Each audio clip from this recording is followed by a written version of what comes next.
नारायणं नमस्तुत्यं नरं चैव नरोत्तमं देवीं सरस्वतीं व्यासं ततो जयमुदीरयेत् मुखं करोति वाचालं पंगु लंघयते गिरी जत्कृपा तमहं वन्दे परमानंद माधवम् निगम कल्पतरुर्गलितं फलं सुखमुखादवृतं संयुतं पिबत भागवतं रसमालयं मुहुरहो रसिका भुवि भावुका।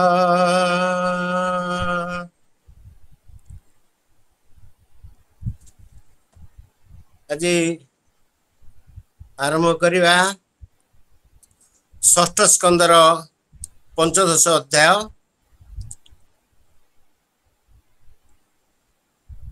ओम गोविंद गोविंद गोविंद पदुगलुछि मकरंद से मकरंद पान करी एळे तरिले ब्रजनारी से ब्रज नारी कपयरे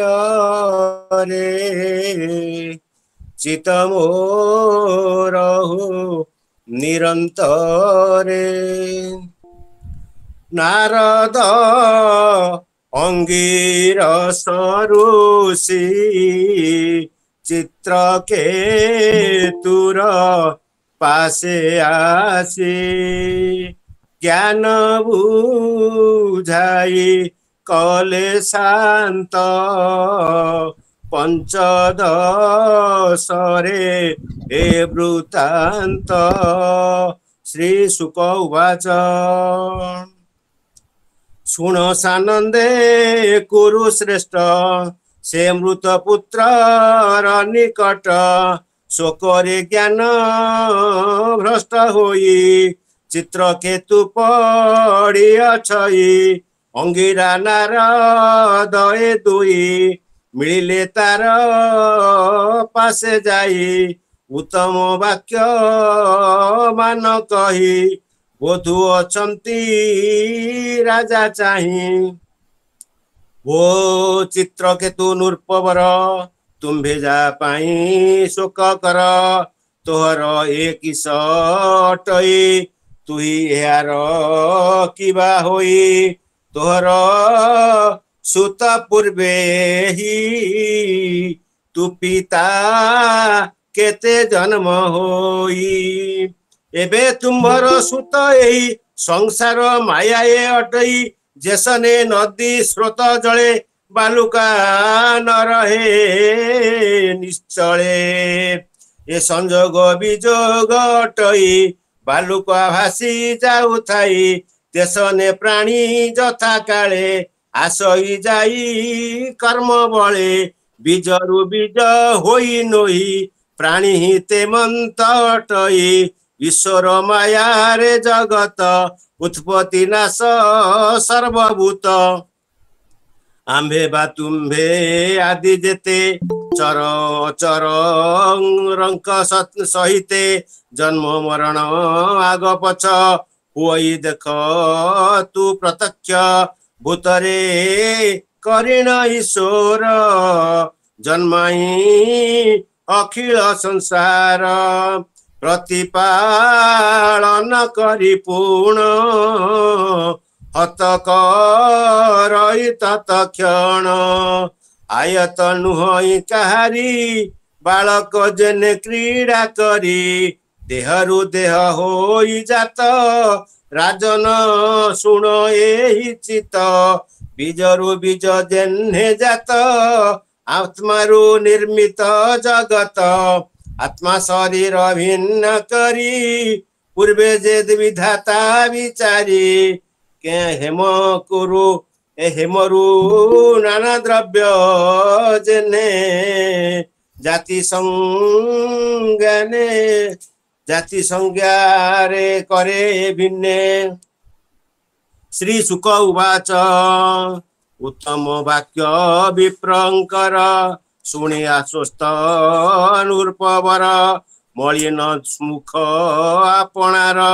पोछिण कहि मधुर।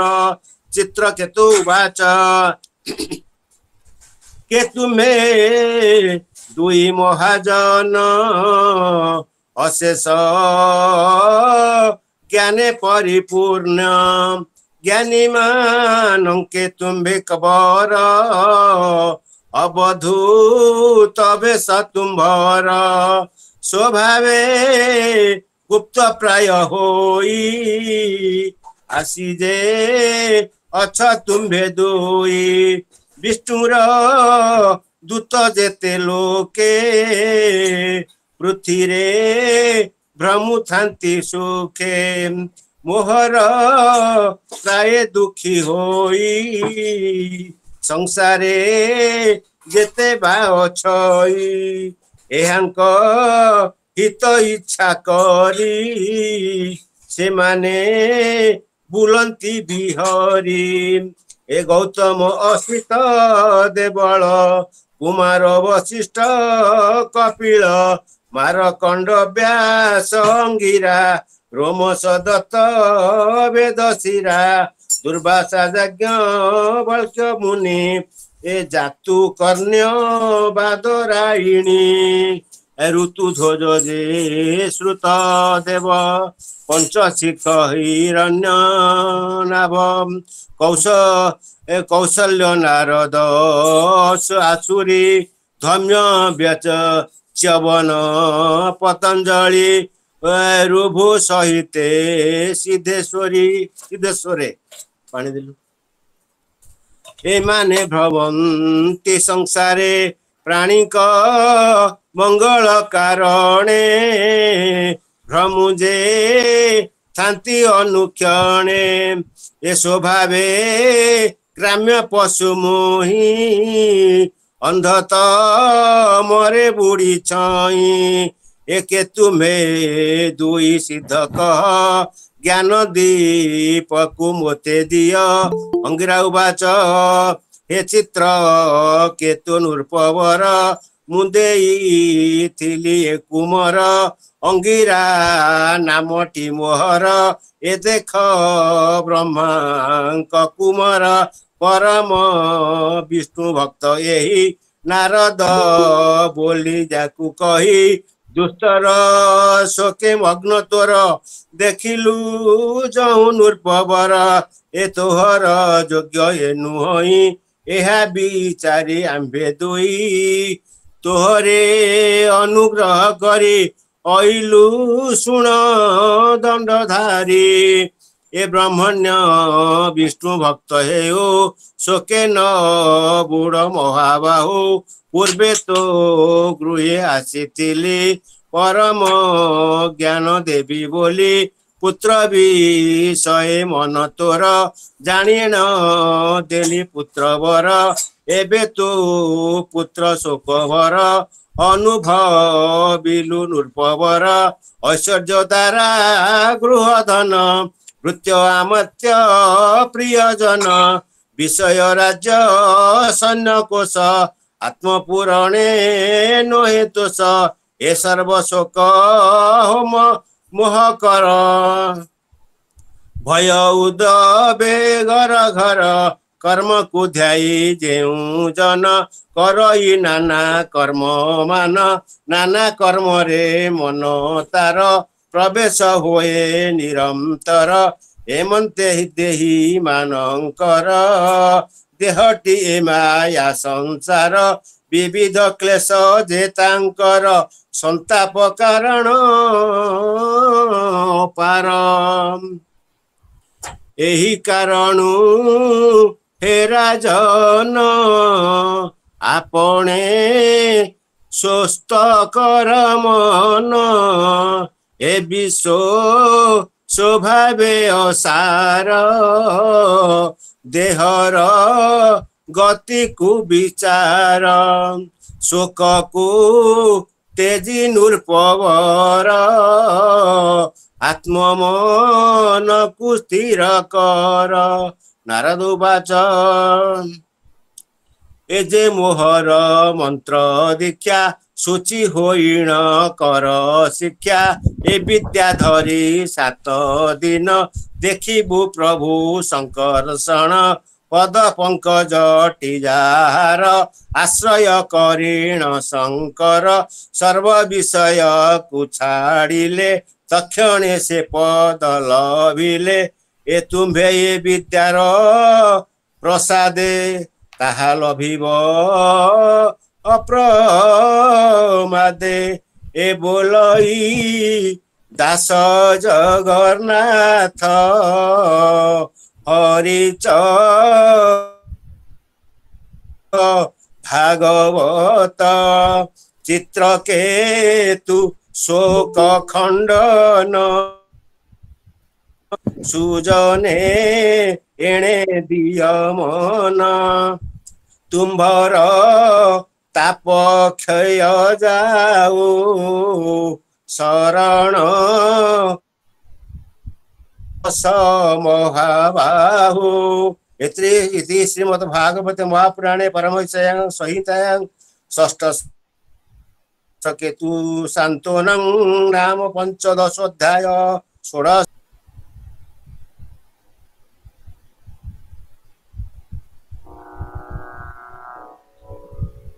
जय जगन्नाथ। अपा शुभुची तो हाँ शुभुची शुभुची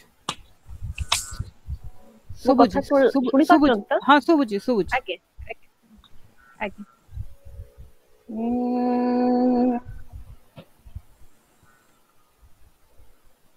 शान्ताकारं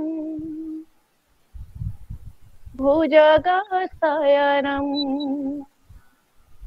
पद्मनाभं सुरेशम् विश्वाधारं गगनसदृशं मेघवर्णं शुभांगं लक्ष्मीकान्तं कमलनयनं योगिभिः ध्यानगम्यम् वन्दे विष्णु भवभयहरं सर्वलोकैकनाथम्।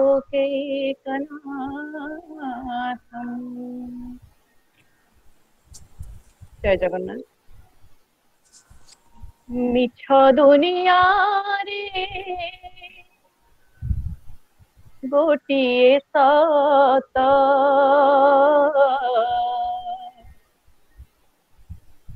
जगन्नाथ से मो जगन्नाथ मिछ दुनिया रे गोटिए सत मिछ दुनिया रे गोटिए सत जगन्नाथ से मो जगन्नाथ तारी पारे से ही मारी पारे से ही तारी पारे से ही मारी पारे से ही गोटिए हाथ जगन्नाथ से बो जगन्नाथ जगन्नाथ से मो जगन्नाथ ଗାଇ ଗାଇ ରାମାୟଣ ଶୁଣି ଶୁଣି ଗୀତା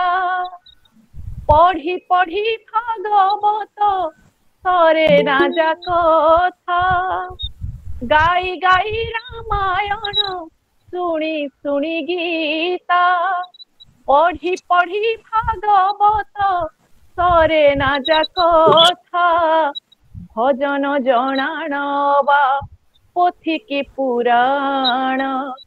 ସବୁଠାରେ ବିଜେ ସେହି ପ୍ରଭୁ ନାରାୟଣ ସବୁଠାରେ ବିଜେ ସେହି ପ୍ରଭୁ ନାରାୟଣ ପତିତ ଉଦ୍ଧାର ପାଇଁ ଉଡ଼େ ଜାନେ ତ ପତିତ ଉଦ୍ଧାର ପାଇଁ ଉଡ଼େ ଜାନେ ତ ଜଗନ୍ନାଥ ସେ ମୋ ଜଗନ୍ନାଥ ଜଗନ୍ନାଥ ସେ ମୋ ଜଗନ୍ନାଥ ସେହି ଏକା ପଢିଥିଲା କୁରୁକ୍ଷେତ୍ରେ ଗୀତା ସେହି ଏକା ବରଜିଲା ସତୀ ମାତା ସୀତା ସେହି ଏକା ପଢିଥିଲା କୁରୁକ୍ଷେତ୍ରେ ଗୀତା ସେହି ଏକା ବରଜିଲା ସତୀ ମାତା ସୀତା ସେହି ଏକା ସହିଥିଲା ବ୍ରାହ୍ମଣ ଗୋଇଠା ସେହି ଏକା ଖାଇଥିଲା ସବରି ଅଇଁଠା ସେହି ଏକା ଖାଇଥିଲା ସବରି ଅଇଁଠା ଯାହାର ଇଚ୍ଛାରେ ଚାଲେ ସାରା ଜଗତ ଯାହାର ଇଚ୍ଛାରେ ଚାଲେ ସାରା ଜଗତ ଜଗନ୍ନାଥ ସେ ମୋ ଜଗନ୍ନାଥ ଜଗନ୍ନାଥ ସେ ମୋ ଜଗନ୍ନାଥ ତାରି ପାରେ ସେହି ମାରି ପାରେ ସେହି ତାରି ପାରେ ସେହି ମାରି ପାରେ ସେହି ଗୋଟିଏ ହାତ ଜଗନ୍ନାଥ ସେ ମୋ ଜଗନ୍ନାଥ ଜଗନ୍ନାଥ ସେ ମୋ ଜଗନ୍ନାଥ ମିଛ ଦୁନିଆରେ ଗୋଟିଏ ସତ ମିଛ ଦୁନିଆରେ ଗୋଟିଏ ସତ ଜଗନ୍ନାଥ ସେ ମୋ ଜଗନ୍ନାଥ ଜଗନ୍ନାଥ ସେ ମୋ ଜଗନ୍ନାଥ ଜଗନ୍ନାଥ ସେ ମୋ ଜଗନ୍ନାଥ ଜୟ ଜଗନ୍ନାଥ ଜୟ ଜଗନ୍ନାଥ ଜୟ ଜଗନ୍ନାଥ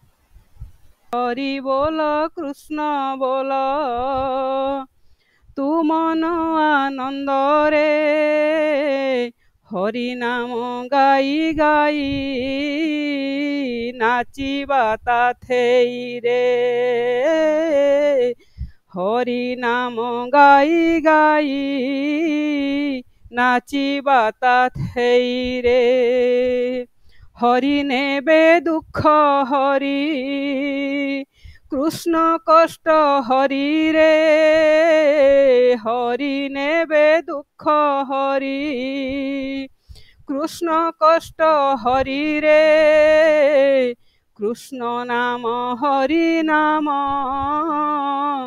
গাইবা আনন্দরে হরি বল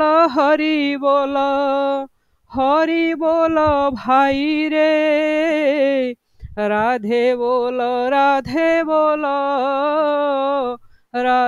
বল ভাই রে হরি বল বল হরি হরি বল হরি বল হরি হরি বল। ଯାହା ହଉ ଶବ୍ଦର ନୈବେଦ୍ୟ ଆପଣଙ୍କୁ ମହାପ୍ରଭୁଙ୍କର ଅପାର କରୁଣା ମହାପ୍ରଭୁଙ୍କର ଆଶୀର୍ବାଦ ତତ୍ସହିତ ଆମର ସୌଭାଗ୍ୟ ଏଠାରେ ଉପସ୍ଥିତ ଅଛନ୍ତି ବହୁତ ପୂଜ୍ୟ ଦିବ୍ୟ ଜ୍ଞାନୀ ଗୁଣୀ ମୂର୍ଦ୍ଧନ୍ୟ ପଣ୍ଡିତ ପ୍ରଭାଷକଙ୍କ ସହିତ ଦିବ୍ୟାତ୍ମନ ମାନେ ଆମର ଗୁରୁନାଙ୍ଗ ଗୁରୁ ଆମର ମା ପୂଜ୍ୟ ବାବା ମାନେ ସବୁ ଆପଣଙ୍କୁ ଆଶୀର୍ବାଦ କରନ୍ତୁ ଆପଣଙ୍କୁ ଏଇଭଳି ଭାବରେ कंठ देई थांतु भगवान आपण आमको एई भली भाबरे भजन परिवेशन सबुले करथांतु अशेष अशेष अछंती जने सुशिक्षक सुशिक्षाविद आउ बलांगीर जिल्लार जने मूर्धन्य कथावाचक पंडित प्रवाचक पंडित श्रीजुक्त चंडाल मिश्र महोदय आमे अनेक थर तांको पाखरु कथा सुनिचु श्रीमद् भागवत महापुराण आलोचना एवं श्रीमद् भगवत गीता तांको पाखरु सुनिचु तथापि आज षष्ठ स्कंद पंचदश अध्याय को मु अनुरोध करी पूज्य पंडित श्रीजुक्त चंडाल मिश्र महोदय को से आज व्यासासन उपवेशन करेंगे व्यासासन उपवेशन करी आज आलोचना को आगे नवापाई मु स्वभक्तिक निवेदन रखी। सुस्वागत पंडित जी, सुस्वागत।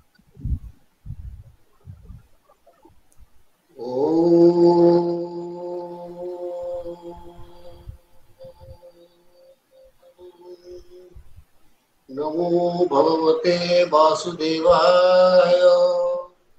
ओम नमो भगवते वासुदेवाय। ओम नमो भगवते वासुदेवाय। वागीशाजस्य वदने लक्ष्मी जस्य च वक्ष्यसि यस्यास्ते हृदये संवित्तं नृसिंहमहं भजे। विश्वसर्ग विसर्गादि नवलक्षण लक्षितम् श्रीकृष्णाख्यं परम धामं जगद्धामं नमामः। गुरुर्ब्रह्मा गुरुर्विष्णु गुरुर्देवो महेश्वर गुरु साक्षात् परम ब्रह्म तस्मै श्री गुरवे नमः। अखण्डमण्डलाकारं व्याप्तं येन चराचरं तत्पदं दर्शितं येन तस्मै श्री गुरवे नमः।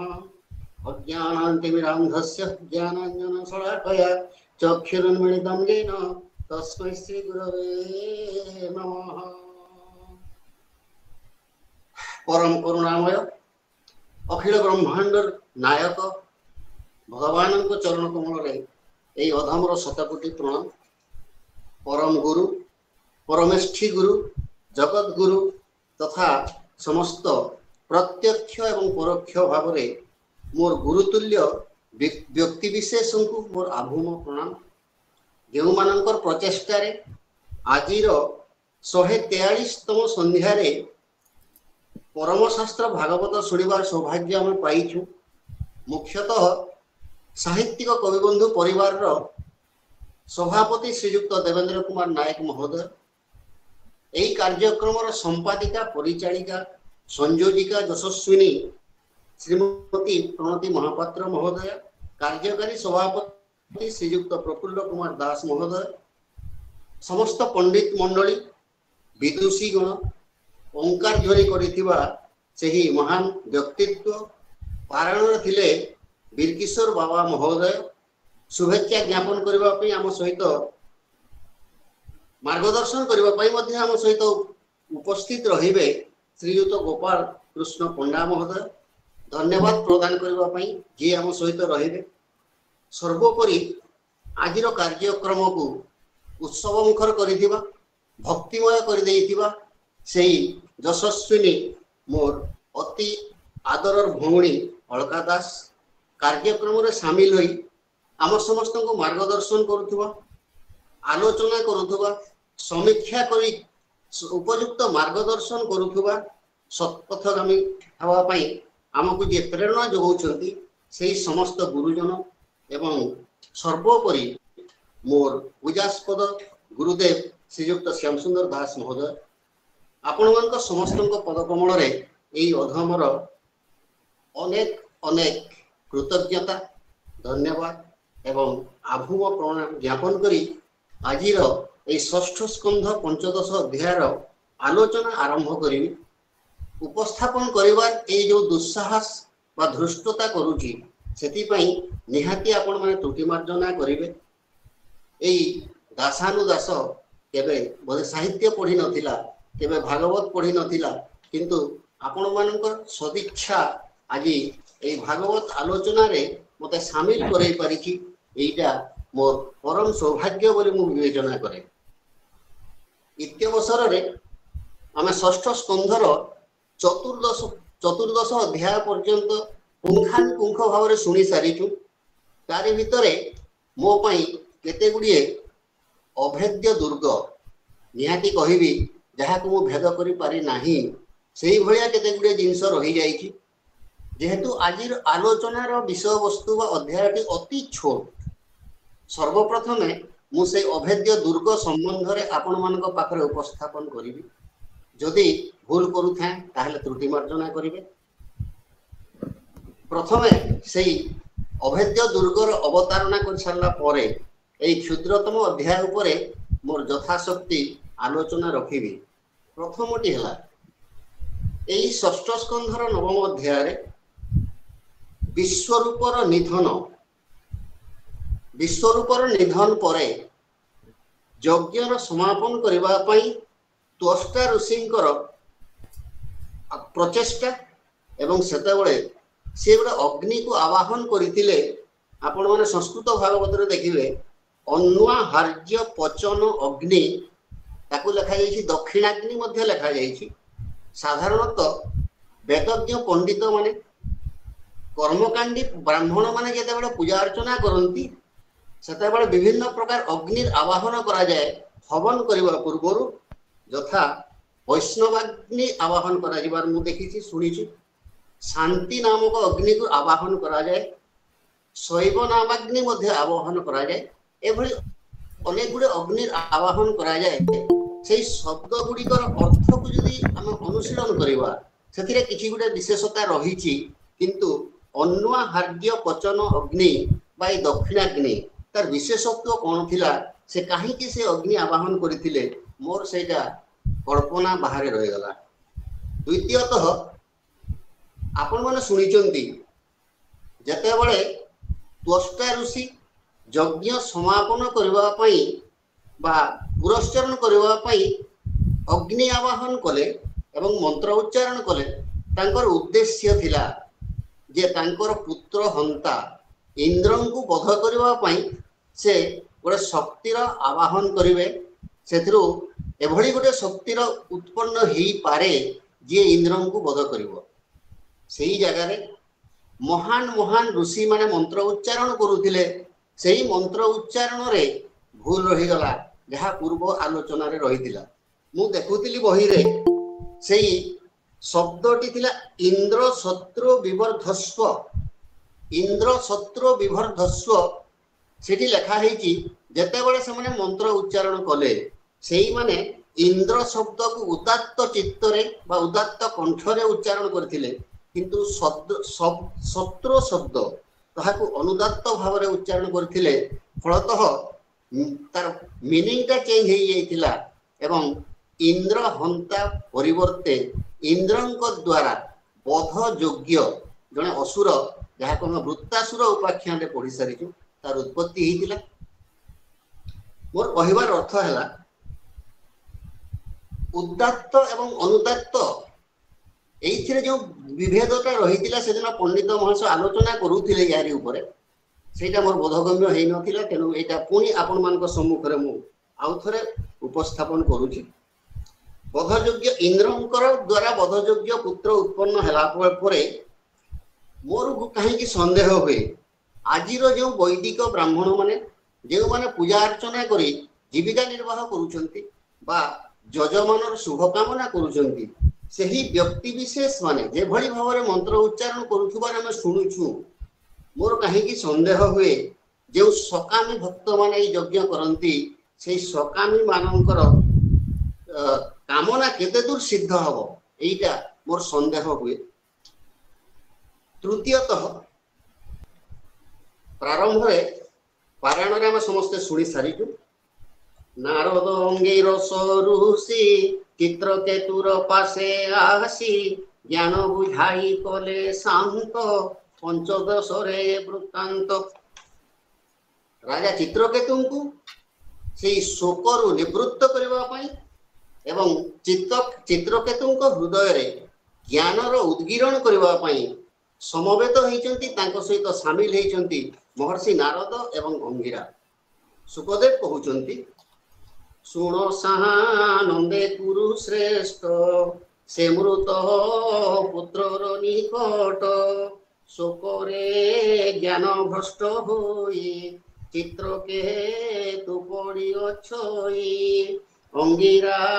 नारद गे दुई ମିଳିଲେ ତାର ପାଶେ ଯାଇ ଉତ୍ତମ ବାକ୍ୟ ମାନ କହି ବଧୁ ଅଛନ୍ତି ରାଜା ଚାହିଁ। ଶୋକା ବିଭୂତ ସୁରସେନ ନଗରୀରେ ଚିତ୍ରକେତୁ ରାଣୀ କୃତଦ୍ୟୁତି ଏବଂ ଅନ୍ୟାନ୍ୟ ସମସ୍ତଙ୍କୁ ବୋଧ କରିବା ପାଇଁ ଏବଂ ମୁଖ୍ୟତଃ ଚିତ୍ରକେତୁର ଚରିତ୍ରରେ କିଛି ପରିବର୍ତ୍ତନ ଆଣିବା ପାଇଁ ଦୁଇ ଜଣ ମହର୍ଷି ତାଙ୍କ ସମକ୍ଷରେ ଉପସ୍ଥିତ ହେଇଛନ୍ତି। ଯେତେବେଳେ ସେଇ ମହାମନୀଷୀ ମାନଙ୍କର ଆଗମନ ହୁଏ, ସେମାନଙ୍କର ସାନ୍ନିଧ୍ୟ ଲାଭ କରାଯାଏ। ସେଇ ସାନ୍ନିଧ୍ୟ ପାଇ ମଣିଷ ଇହ ଜନ୍ମରୁ ଯେ ମୁକ୍ତି ପାଇଯାଏ ଏଥିରେ ସନ୍ଦେହ ନାହିଁ। ଆପଣମାନେ ଶୁଣିଥିବେ ସଂସ୍କୃତରେ ଗୋଟେ ଶ୍ଲୋକ ଲେଖାଯାଇଛି। ସଂସ୍କୃତରେ କୁହାଯାଇଛି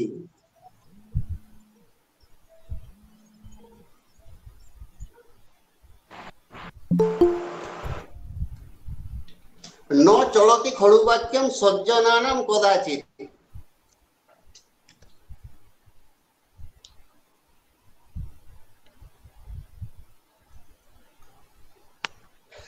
उदयति यदि भानु पश्चिमे दिक् विशेषे विकसति यदि पद्मं पर्वतानां शिखाग्रे प्रचलति यदि मेरुं शीततां जाति बन्धिं न चलति खलु वाक्यम सज्जनानां कदाचित्। दुई जन सत्मार्गी व्यक्ति, दुई जन साधु वर्तमान राजा चित्रकेतुଙ୍କ सम्मुखରେ ଉପସ୍ଥିତ ହେଇଛନ୍ତି ତାଙ୍କୁ ଜ୍ଞାନ ବଣ୍ଟନ କରିବା ପାଇଁ। ସେଇ ଜାଗାରେ ସେମାନେ ରାଜାଙ୍କୁ ବୁଝେଇବାର ଚେଷ୍ଟା କରୁଛନ୍ତି। କହୁଛନ୍ତି ଯେ ହେ ରାଜନ, ତୁମେ ଯାହା ପାଇଁ ଆଜି ଶୋକା ବିଭୂତ ହେଇଛ, ଯାହାରି ପାଇଁ ତମେ ଶୋକ କରୁଛ, ଇଏ ପ୍ରକୃତରେ କିଏ? ପୂର୍ବ ଜନ୍ମରେ ଇଏ ତମର କିଏ ଥିଲା? ତା ପୂର୍ବ ଜନ୍ମରେ କିଏ ଥିଲା? ତମେ ତାର କଣ ଥିଲ? ଏଇ ଜନ୍ମରେ ତମେ ପିତା ପୁତ୍ର ହେଇଛ, ପର ଜନ୍ମରେ କଣ ହେଇ ରହିବ ସେଇ ବିଷୟରେ କେବେ ଚିନ୍ତା କରିଛ କି? ସେମାନେ କହୁଛନ୍ତି ରାଜାଙ୍କୁ ବୁଝେଇବା ପାଇଁ, ଚିତ୍ରକେତୁ ରୂପ ବର ତୁମ୍ଭେ ଯା ପାଇଁ ଶୋକ କର, ତୋହର ଏ କିସ ଅଟଇ ତୁହି ଏହାର କିବା ହୋଇ, ତୋହର ସୁତ ପୂର୍ବେ ତୁ ପିତା କେତେ ଜନ୍ମ ହୋଇ, ଏବେ ତୁମ୍ଭର ସୁତ ଏହି ସଂସାର ମାୟାଏ ଅଟଇ। ସେମାନେ କହୁଛନ୍ତି ପୂର୍ବ ଜନ୍ମରେ ବା ପର ଜନ୍ମରେ ବା କେତେ ଜନ୍ମ ପାଇଁ ତୁମେ ପିତା ପୁତ୍ର ସମ୍ବନ୍ଧ ନେଇ ଜନ୍ମ ହେଇଛ, ଯେଉଁଥିପାଇଁ ତମେ ଆଜି ଏଇ ପୁତ୍ର ମରିଯିବା ପରେ ଶୋକ କରୁଛ। ଏଇ ଜାଗାରେ ମୁଁ ଗୋଟିଏ ଜିନିଷର ଅବତାରଣା କରିବା ପାଇଁ ଚାହେଁ। ସାଧାରଣତଃ ପୁତ୍ର ଚାରି ପ୍ରକାର। ପ୍ରଥମଟା ହେଲା ଶତ୍ରୁ ପୁତ୍ର, ଦ୍ୱିତୀୟଟି ଋଣାନୁବନ୍ଧୀ ପୁତ୍ର, ତୃତୀୟଟି ଉଦାସୀନ ପୁତ୍ର ଏବଂ ଚତୁର୍ଥଟି ହେଲା ସେବକ ପୁତ୍ର। ପ୍ରଥମଟା ହେଲା ଶତ୍ରୁ ପୁତ୍ର। ପୂର୍ବ ଜନ୍ମରେ ଯଦି ସେଇ ବ୍ୟକ୍ତିଟା ବା ସେଇ ଆତ୍ମାଟା ଆମର ଶତ୍ରୁ ହେଇଥାଏ, ସେଇ ଶତ୍ରୁର ପ୍ରତିଶୋଧ ନେବା ପାଇଁ ପରଜନ୍ମରେ ସେ ଯଦି ପୁତ୍ର ରୂପରେ ଜନ୍ମଗ୍ରହଣ କଲା, ତାହେଲେ ସେଇ ପିତା ମାତାଙ୍କୁ ବିଭିନ୍ନ ପ୍ରକାର କ୍ଲେଶ ଏବଂ ଯାତନା ହିଁ ଦେବ, ଏଥିରେ ସନ୍ଦେହ ନାହିଁ। ତାହାକୁ ଶତ୍ରୁପୁତ୍ର ରୂପେ ବିବେଚନା କରାଯାଏ। ଦ୍ୱିତୀୟତଃ ଋଣାନୁବନ୍ଧୀ ପୁତ୍ର। ଧରାଯାଉ ପୂର୍ବ ଜନ୍ମରେ କୌଣସି ବ୍ୟକ୍ତି ବା କୌଣସି ଆତ୍ମା ଆମଠାରୁ ଋଣ ନେଇକି ପରିଶୋଧ କରିବା ପୂର୍ବରୁ ତାର ମୃତ୍ୟୁବରଣ ହେଇଯାଇଛି, ପରିଶୋଧ କରିପାରି ନାହିଁ, ତାହେଲେ ପରଜନ୍ମରେ ସେ ଯଦି ପୁତ୍ର ରୂପରେ ଜନ୍ମ ନିଏ, ତାହେଲେ ପୂର୍ବ ଜନ୍ମର ଋଣ ସେ ପରିଶୋଧ କରିବ ଏବଂ ପିତାମାତାଙ୍କର ଉପଯୁକ୍ତ ସେବା କରିବା ପାଇଁ ସେ ତତ୍ପର ହେଇଯିବ, ଏଥିରେ ସନ୍ଦେହ ନାହିଁ। ତୃତୀୟଟି ହେଲା ଉଦାସୀନ ପୁତ୍ର। ଏମାନେ ଗୋଟେ ଭିନ୍ନ ଗୋଷ୍ଠୀର ମଣିଷ। ବିବାହ ହେବା ପୂର୍ବରୁ ସେମାନେ ପିତା ମାତା ସମସ୍ତଙ୍କୁ ବହୁତ ଆଦର କରନ୍ତି। ଯେତେବେଳେ ପିତାମାତା ଚିନ୍ତା କରନ୍ତି ଯେ 2 ହାତରୁ 4 ହାତ କରିଦେଲେ ଏମାନେ ଆମର ଆହୁରି ସେବା ଶୁଶ୍ରୂଷା କରିବେ, ଆମେ ତାଙ୍କର ସାନ୍ନିଧ୍ୟ ପାଇବୁ ଏବଂ ସେବା ଶୁଶ୍ରୂଷା ପାଇବୁ, ବିବାହ କରିଦିଅନ୍ତି। ବିବାହ କରିଦେଲା ପରେ ସେମାନେ ଯେତେବେଳେ 4 ହାତ ହେଇଯାଏ, 2 ହାତରୁ 4 ହାତ ହେଇଯାଏ, ସେମାନେ ଚିନ୍ତା କରନ୍ତି ଏବଂ ଏମାନଙ୍କ ଠାରୁ ଦୂରେଇ ଯାଆନ୍ତି। ଦୂରେଇ ଯିବାର ଉଦ୍ଦେଶ୍ୟ ହେଲା କେବଳ ଯେ ସେମାନେ चारि हाथ हेले नुहे से माने चारि पाद विशिष्ट बा चतुष्पद हो गले चतुष्पद माने पशुतुल्य हो गले जदि पशुतुल्य हो गले से माने पिता माता को विभिन्न प्रकार जातना दियंती पशुवत दृष्टि रे से माने देखंती एइटा हला आपण मानकर उदासीन पुत्र चतुर्थटी हला सेवक पुत्र जिए पूर्व जन्म रे अमाप सेवा पाई बापा मांकर अत्यधिक सेवा पाई थाए किंतु से सेवार प्रतिशोध करि पारि न थाए पर जन्म रे से यदि पुत्र रूप रे जन्म ग्रहण करे ताहेले पूर्व जन्म रो सेवा माध्यम रे से तार परिशोध करि थाए सेमान को कहा सेवक पुत्र आपण माने सुनिथिबे साधारणतः मनीष जे कोनसी मनीष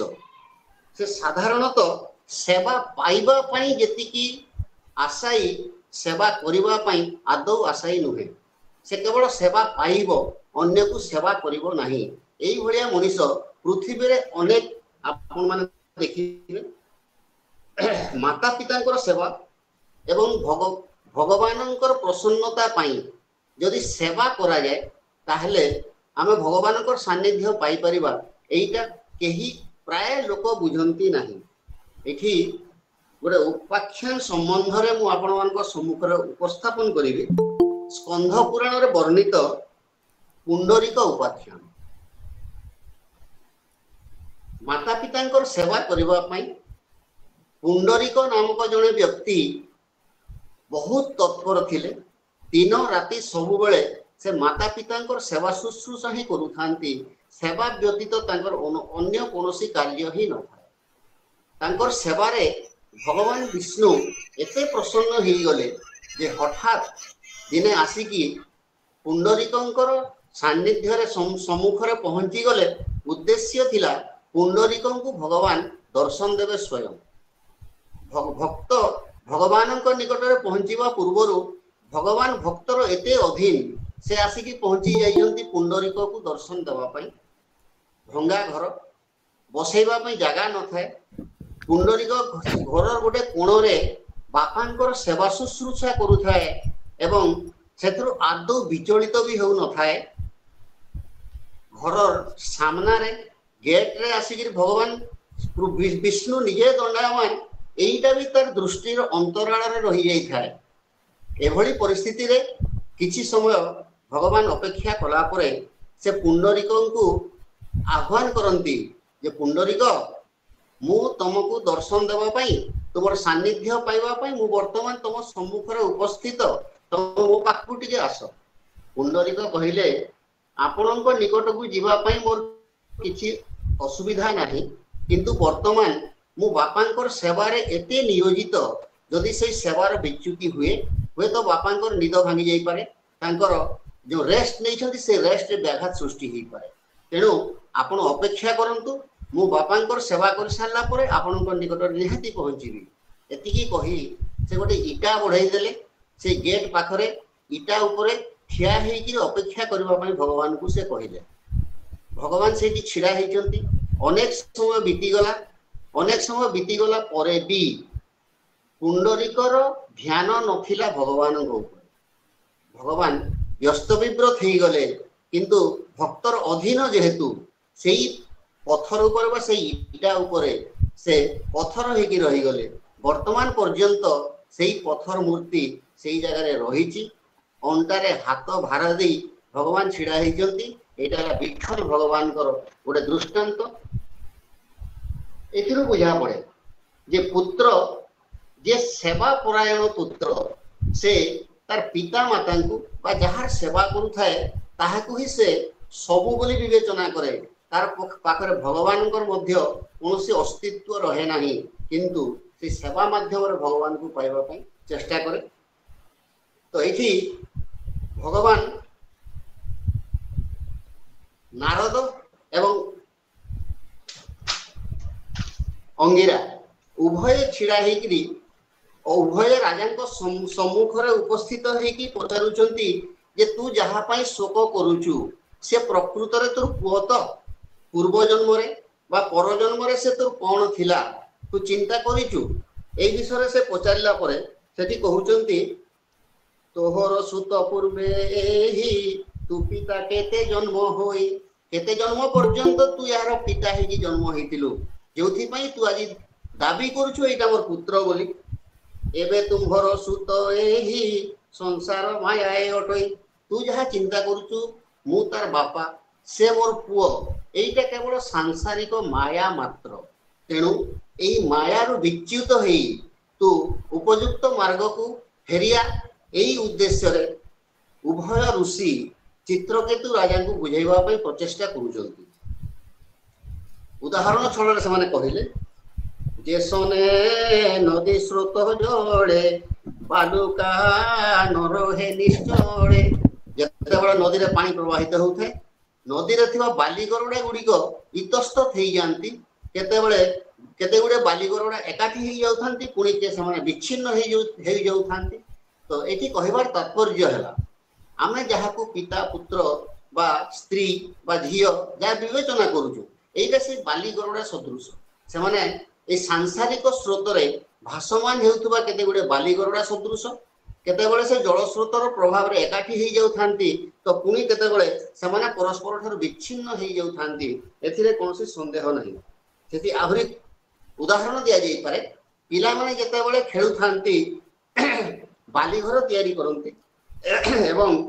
से बाली घर रु विभिन्न प्रकार खेलना तयारी करंती पुणी भांगी दियंती पुणी तयारी करंती एई सांसारिक माया ठीक सेही भलिया गोटे जिंस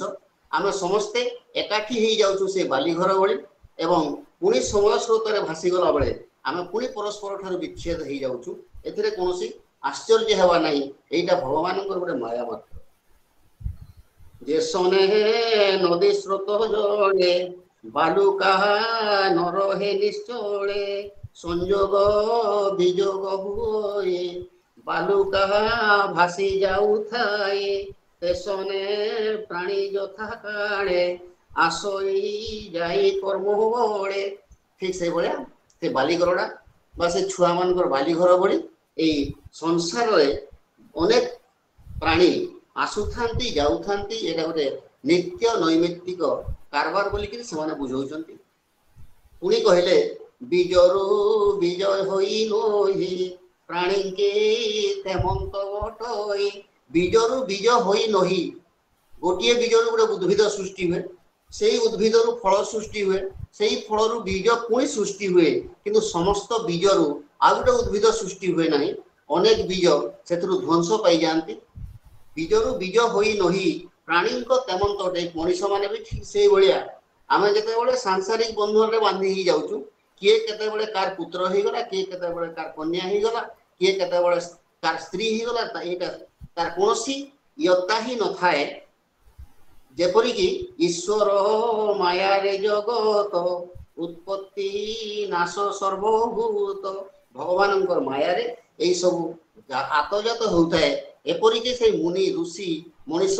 उद्भिद प्राणी जे कोनोसी प्राणी सेई भगवानंकर माया रे ही सृष्टि होंती एवं सेई माया रे ही विलीन होंती से होउचंती सृष्टिकर्ता संहारकर्ता एवं पालनकर्ता आम्भे बहा तुम्भे आदि जेते चोर चोरंक सहिते ए जगह रे आपनकर उद्भिद जगत एवं प्राणी जगत समस्त सृष्टि संबंध रे सूचना दे से माने कहउचंती आम्भे माने अर्थात मुनि ऋषि भली महान व्यक्तित्व तुम्भे माने से राजांको भली माया रे बांधी हितिबा व्यक्ति विशेष ता सहित चोर एवं अचोर ए समस्ते से भगवानंकर माया रे ही परिचालित जन्म मरण आग पछ हुई देखो तू प्रत्यक्ष किए आगु जन्म हुए किए परे जन्म हुए कि कार मृत्युवरण आगु ही जाए कार मृत्युवरण परे हुए यार पूर्व अध्याय रे हम सुनुतिले से दिन जे कृतज्ञति जेते बेले पुत्र शोक रे विमोहित हो जाइतिले सेते बेले कहउतिले जे मो भली जणे बुढ़ी ए जगह रे बंची रहितिबा बेले तू जणे कोणा पिला मते दूरे दी चली गलु एई भलिया शोक से करुथिले किंतु सांसारिक बंधन रे एइटा गोटे माया मात्र प्रकृति रे किए केते बेले आसीबो किया केते बेले मृत्युवरण हेबो एई संबंध रे कोनोसी नियम ही न थाए किए आगु आसी जाए किए परे आसी जाए किए आगु मरी जाए किए परे मरी जाए एटा भी से भगवान गोटे लीला मात्र भूतरे करिन ईश्वर जन्माई अखिल संसार प्रतिपालन करी पूर्ण कत करई तत्क्षण आयतनु हई काहारी बालक जेन्हे क्रीड़ा करी এই সমস্ত জিনিস কাহারি আয়ত্তরে নথায়ে সেই পরম পুরুষ ভগবানଙ୍କର ইচ্ছা অনুসারে ହିଁ ସମସ୍ତ ହୁଏ। ଆମେ ଅନେକ ଥର ଆଲୋଚନା କରି ସାରିଛୁ ସେଇ ଭଗବାନଙ୍କର ଇଚ୍ଛା ବିନା ଗଛର ପତ୍ରଟିଏ ମଧ୍ୟ ହଲେ ନାହିଁ। ତ ଆମେ ଦେହୀ ଏବଂ ଦେହ এই ବିଷୟରେ ଯେତେବେଳେ ଆଲୋଚନା କରୁଛୁ ଦେହୀ ଅର୍ଥାତ୍ ଆତ୍ମା এইটা ହେଲା ନିତ୍ୟ କିନ୍ତୁ ଏ ଦେହଟା ହେଲା ଅନିତ୍ୟ ଏଇଟା କେତେବେଳେ ଲୋପ ପାଇଯିବ तार विषय किसी कहुई न पारे देह एवं देही मध्य ये जो पार्थक्य थाए यह अनादि काल रही आसी जीव बा परमात्मा ताला देही एवं आम शरीरटा है देह देहटा है अनित्य एवं देहीटा है नित्य जेपरि भगवान निजे नित्य एथे पुणी कहगला आयतनु होई काहारी बालक जेन्हे क्रीड़ा करी देह को देह होई जहा देहरु देह होई जहा तो राजन सुण एक चित्त बीजरु बीज जेन्हे जहा तो आत्मारु निर्मित जगत गोटे देहरु आ गोटे देह सृष्टि हुए आम जिते सृष्टि सर्जना कथा कहते किंबा साइंस रे आम जिते रिप्रोडक्शन कथा कहूँ से जगह भी आम आलोचना करूँ गोटे देहरु आ गोटे देहर सृष्टि हवाटा स्वाभाविक किंतु बीजरु बीज जेन्हे जात आत्मारु निर्मित जगत जगतटा से आत्मारु निर्मित जहाँ तुम देही बोली वर्तमान कहूतिले आत्मा शरीर भिन्न कहरी पूर्वे जे विधाता विचारे हेमरु नाना द्रव्य जेन्हे जाति संज्ञारे करे भिन्ने हेमरु नाना द्रव्य जेन्हे जाति संज्ञारे करे भिन्ने एटा हला सप्तम एवं अष्टम श्लोक ये कह देह एवं देही मध्य जो पार्थक्यटी थाए यह अनादि काल रही आसी वर्तमान मध्य रही जेपरि मृत्तिका रूपक वस्तुरे घटत्व आदि जाति एवं घट आदि पदार्थर जो विभाग रही कल्पना मात्र सेहीपरि एई देह एवं देहीर विभाग मध्य अनादि एवं कल्पना मात्र एटा आमे सबु माया रे ही विमोहित होचु एटा थिला से कथार मुख्य उद्देश्य तापर सुखदेव कहउचंती परीक्षित महाराज को उत्तम वाक्य विप्रंकर सुनी आश्वस्त लोकवर मलिन मुख आपणार पछिण कहई मधुर से उभय महात्मांकर दिव्यवाणी श्रवण कर सारा पर चित्रकेतुंकर ज्ञान उदय हो जाइए एवं से तांकर से शोक संतप्त मुह को पोछि देकी से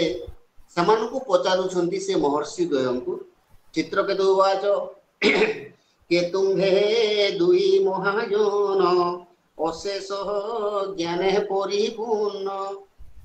आपण माने जो दुई जन आसिकी एते ब्रह्मज्ञान मो सम्मुख रे उपस्थापन कले प्रकृत रे आपण माने दुई जन किए आपण परिचय प्रदान करंतु से दुई जन महर्षिंकर परिचय पाइबा पई वर्तमान राजा चित्रकेतु शोक संहार करी व्यग्र ही उठिछंती परिचय पाइबे एवं तांकु जानिबे ज्ञानी मानंके तुम्भे वर अवधूत बेश तुम्भर जेते ज्ञानी जेते विज्ञानी जेते विज्ञ प्राज्ञ व्यक्ति अछंती सेही समस्तंकर बर अर्थात आपण माने होचंती श्रेष्ठ आसी जे अछ तुम्भे दुई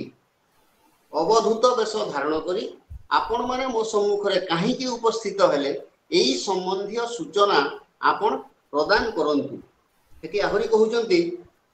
विष्णुर दूत जेते लोके पृथ्वी रे भ्रमु थांती सुखे जो माने भगवानंकर लोक जो माने भगवानंकर भक्त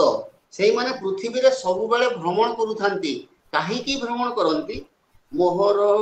प्राय दुखी होई संसारे जेते बा अछोई राजा चित्रकेतु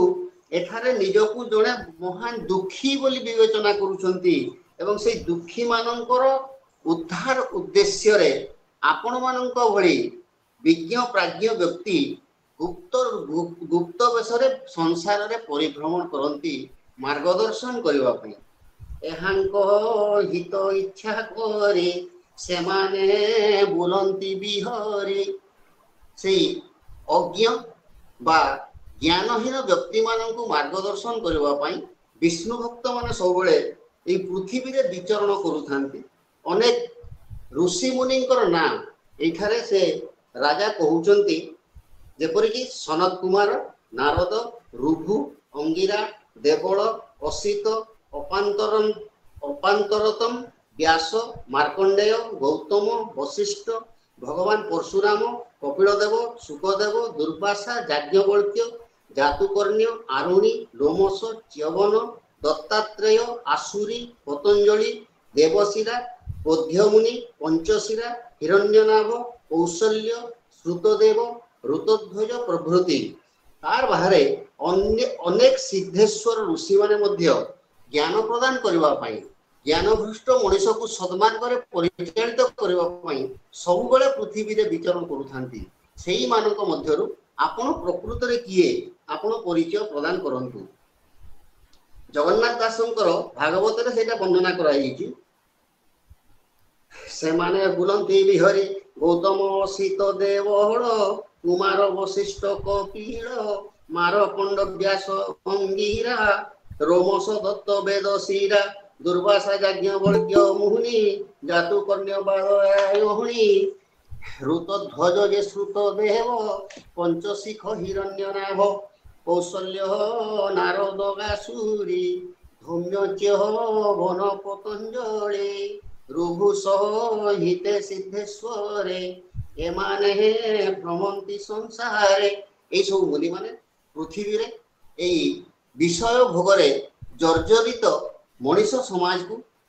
ଉଦ୍ଧାର କରିବା ପାଇଁ ସବୁବେଳେ ବିଚରଣ କରୁଥାନ୍ତି। ଏମାନଙ୍କ ମଧ୍ୟରୁ ଆପଣ ଦୁଇ ଜଣ କିଏ, ଆପଣଙ୍କର ପରିଚୟ ପ୍ରଦାନ କରନ୍ତୁ। ସେ ଆହୁରି କହୁଛନ୍ତି, ପ୍ରାଣୀଙ୍କ ମଙ୍ଗଳ କାରୁଣେ ଭ୍ରମୁ ଯେ ଥାନ୍ତି ଅନୁକ୍ଷଣେ। ପ୍ରାଣୀମାନଙ୍କର ମଙ୍ଗଳ କାମନା କରିବା ଏଇ ଋଷିମୁନି ମାନଙ୍କର ଯେହେତୁ ଧର୍ମ, ସେମାନେ ପୃଥିବୀରେ ସବୁବେଳେ ବିଚରଣ କରୁଥାନ୍ତି ଏବଂ ତାଙ୍କରି ଭଳି ମାନେ ରାଜା ଚିତ୍ରକେତୁଙ୍କ ଭଳି ବ୍ୟକ୍ତି ବିଶେଷଙ୍କୁ ସତ୍ମାର୍ଗରେ ପରିଚାଳିତ କରିବା ପାଇଁ ସେମାନେ ପ୍ରଚେଷ୍ଟା କରୁଥାନ୍ତି। ଅର୍ଥାତ୍ ଭଗବାନଙ୍କର ସାନ୍ନିଧ୍ୟ ପାଇବା ପାଇଁ ମାର୍ଗଦର୍ଶନ କରିବା ଉଦ୍ଦେଶ୍ୟରେ ଏମାନେ ସବୁବେଳେ ପୃଥିବୀରେ ବିଚରଣ କରୁଥାନ୍ତି। ଏଇଟା ଥିଲା ରାଜା ଚିତ୍ରକେତୁଙ୍କର ଅଙ୍ଗିରାଙ୍କ ପ୍ରତି ଏବଂ ନାରଦଙ୍କ ପ୍ରତି ଉକ୍ତି। ସେଠି ପୁଣି କହୁଛନ୍ତି, ନିଜକୁ ଅତ୍ୟନ୍ତ ତୁଚ୍ଛ କରିଦେଇଛନ୍ତି ରାଜା ଚିତ୍ରକେତୁ। ତାଙ୍କର ଜ୍ଞାନ ଉଦୟ ହେଇଯାଇଛି ଯେତେବେଳେ ଉଭୟ ଋଷି ତାଙ୍କ ସାନ୍ନିଧ୍ୟରେ ପହଞ୍ଚିଛନ୍ତି, ତାଙ୍କୁ ବିଭିନ୍ନ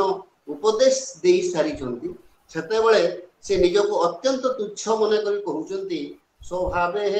ଗ୍ରାମ୍ୟ ପଶୁ ମୁହିଁ, ଅନ୍ଧତଃ ମୋରେ ବୁଳି ଛୁଇଁ, କେତୁମ୍ଭେ ଦୁଇ ସିଦ୍ଧ କହ, ଜ୍ଞାନ ଦେଇ ବପୁ ମତେ ଦିଅ। ଅର୍ଥାତ୍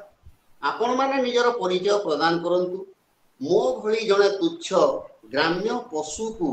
ସତ୍ମାର୍ଗ ପ୍ରଦର୍ଶନ କରନ୍ତୁ ଏବଂ ଜ୍ଞାନ ରୂପକ ଦୀପକୁ ଉଜ୍ଜୀବିତ କରାଇ ଦିଅନ୍ତୁ, ଜଳେଇ ଦିଅନ୍ତୁ, ଯେପରିକି ଏଇ ବିଷୟ ସୁଖରୁ ମୁଁ ବଞ୍ଚିତ ହେଇଯାଏ ଏବଂ ସେଇ ଭଗବାନଙ୍କର ସାନ୍ନିଧ୍ୟ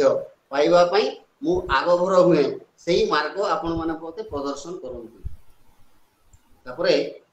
ମହର୍ଷି ଅଙ୍ଗିରା କହୁଛନ୍ତି, ରାଜା ଚିତ୍ରକେତୁଙ୍କୁ ବର୍ତ୍ତମାନ ସେ ଚେତେଇ ଦେବା ପାଇଁ ଚାହୁଁଛନ୍ତି ଯେ ହେ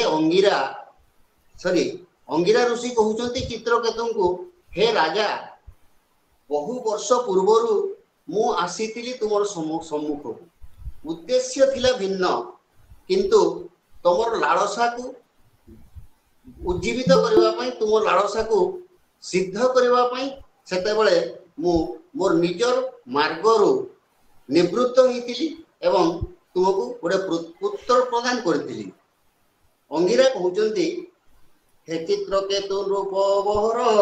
ମୁଁ ଦେଇଥିଲି ଏ କୁମର। ଯେଉଁ କୁମରଟି ବର୍ତ୍ତମାନ ମରିଯାଇଛି, ଯେଉଁ ପୁଅଟି ମରିକି ଶୋଇଛି, ସେଇ ପୁଅ ମୁଁ ହିଁ ପ୍ରଦାନ କରିଥିଲି ତୁମକୁ। ଅଙ୍ଗିରା ନାମଟି ମୋହର, ए देख ब्रह्मांड को मोर निजर परिचय प्रदान कले जे मु हेली महर्षि अंगिरा एवं मो सहित ए जो आउ जने छिड़ा होती सी होती ब्रह्मांडर मानस पुत्र नारद आमे दुई जन तुम भली जने व्यक्ति सदमार्गरू निवृत्त होतुबार देखि शोकाग्रस्त होइतिबार देखि ए संसार जंजाल रे बुड़ी रहितिबार देखि आमे तुम सम्मुख रे उपस्थित होइछु ए शोक मोहरु निवृत्त करिबा पई परम विष्णु भक्त एहि नारद बोली जाकू कहे दुस्तर शोके मग्न तोर देखिलु जहु रूपर तोहर योग्य एनु होई एहा बिचारी आम्भे दुई जेतेबेले ए पुत्र मोहरे शोक विभूत होई तू एते जोर क्रंदन कलु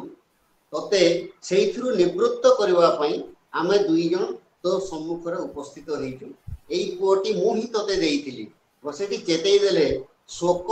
एवं हर्ष रे हर्ष पाइबा पई पुत्र रे दउची कहितिले सेइटा वर्तमान राजा मने पके देले तोहरे अनुग्रह कहरी कहिलु सुण दंडधारी ब्रह्मण्य विष्णु भक्त हेउ शोकेन बुड़ महाबाहु उपदेश देले आमे तोते अनुग्रह करबा पई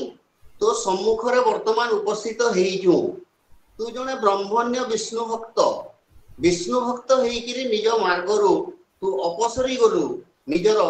प्रकृष्ट मार्ग भूली जाई पुत्र शोक रे वर्तमान निमज्जी जाइछु अर्थात सांसारिक सुख रे तू जो बुड़ी जाइछु सेही रास्ता रु तोते विच्युत करबा पई आमे वर्तमान तो सम्मुख रे उपस्थित हेइछु से आहुरी मन पकई देले पूर्वे तो गृहे आसी थिली परम ज्ञान देवी बोली पुत्र विषय मन तोहर जानि न देली पुत्र बर प्रकृत रे महर्षि अंगिरा सेते बेले आसीथिले तांकु ब्रह्म ज्ञान बा परम ज्ञान प्रदान करबा पई किंतु सेते बेले राजा एई सांसारिक भोगरे एते निमग्न ही जाइथिले जे तांकु केवल पुत्रटी ही दरकार थिला सते जेपरि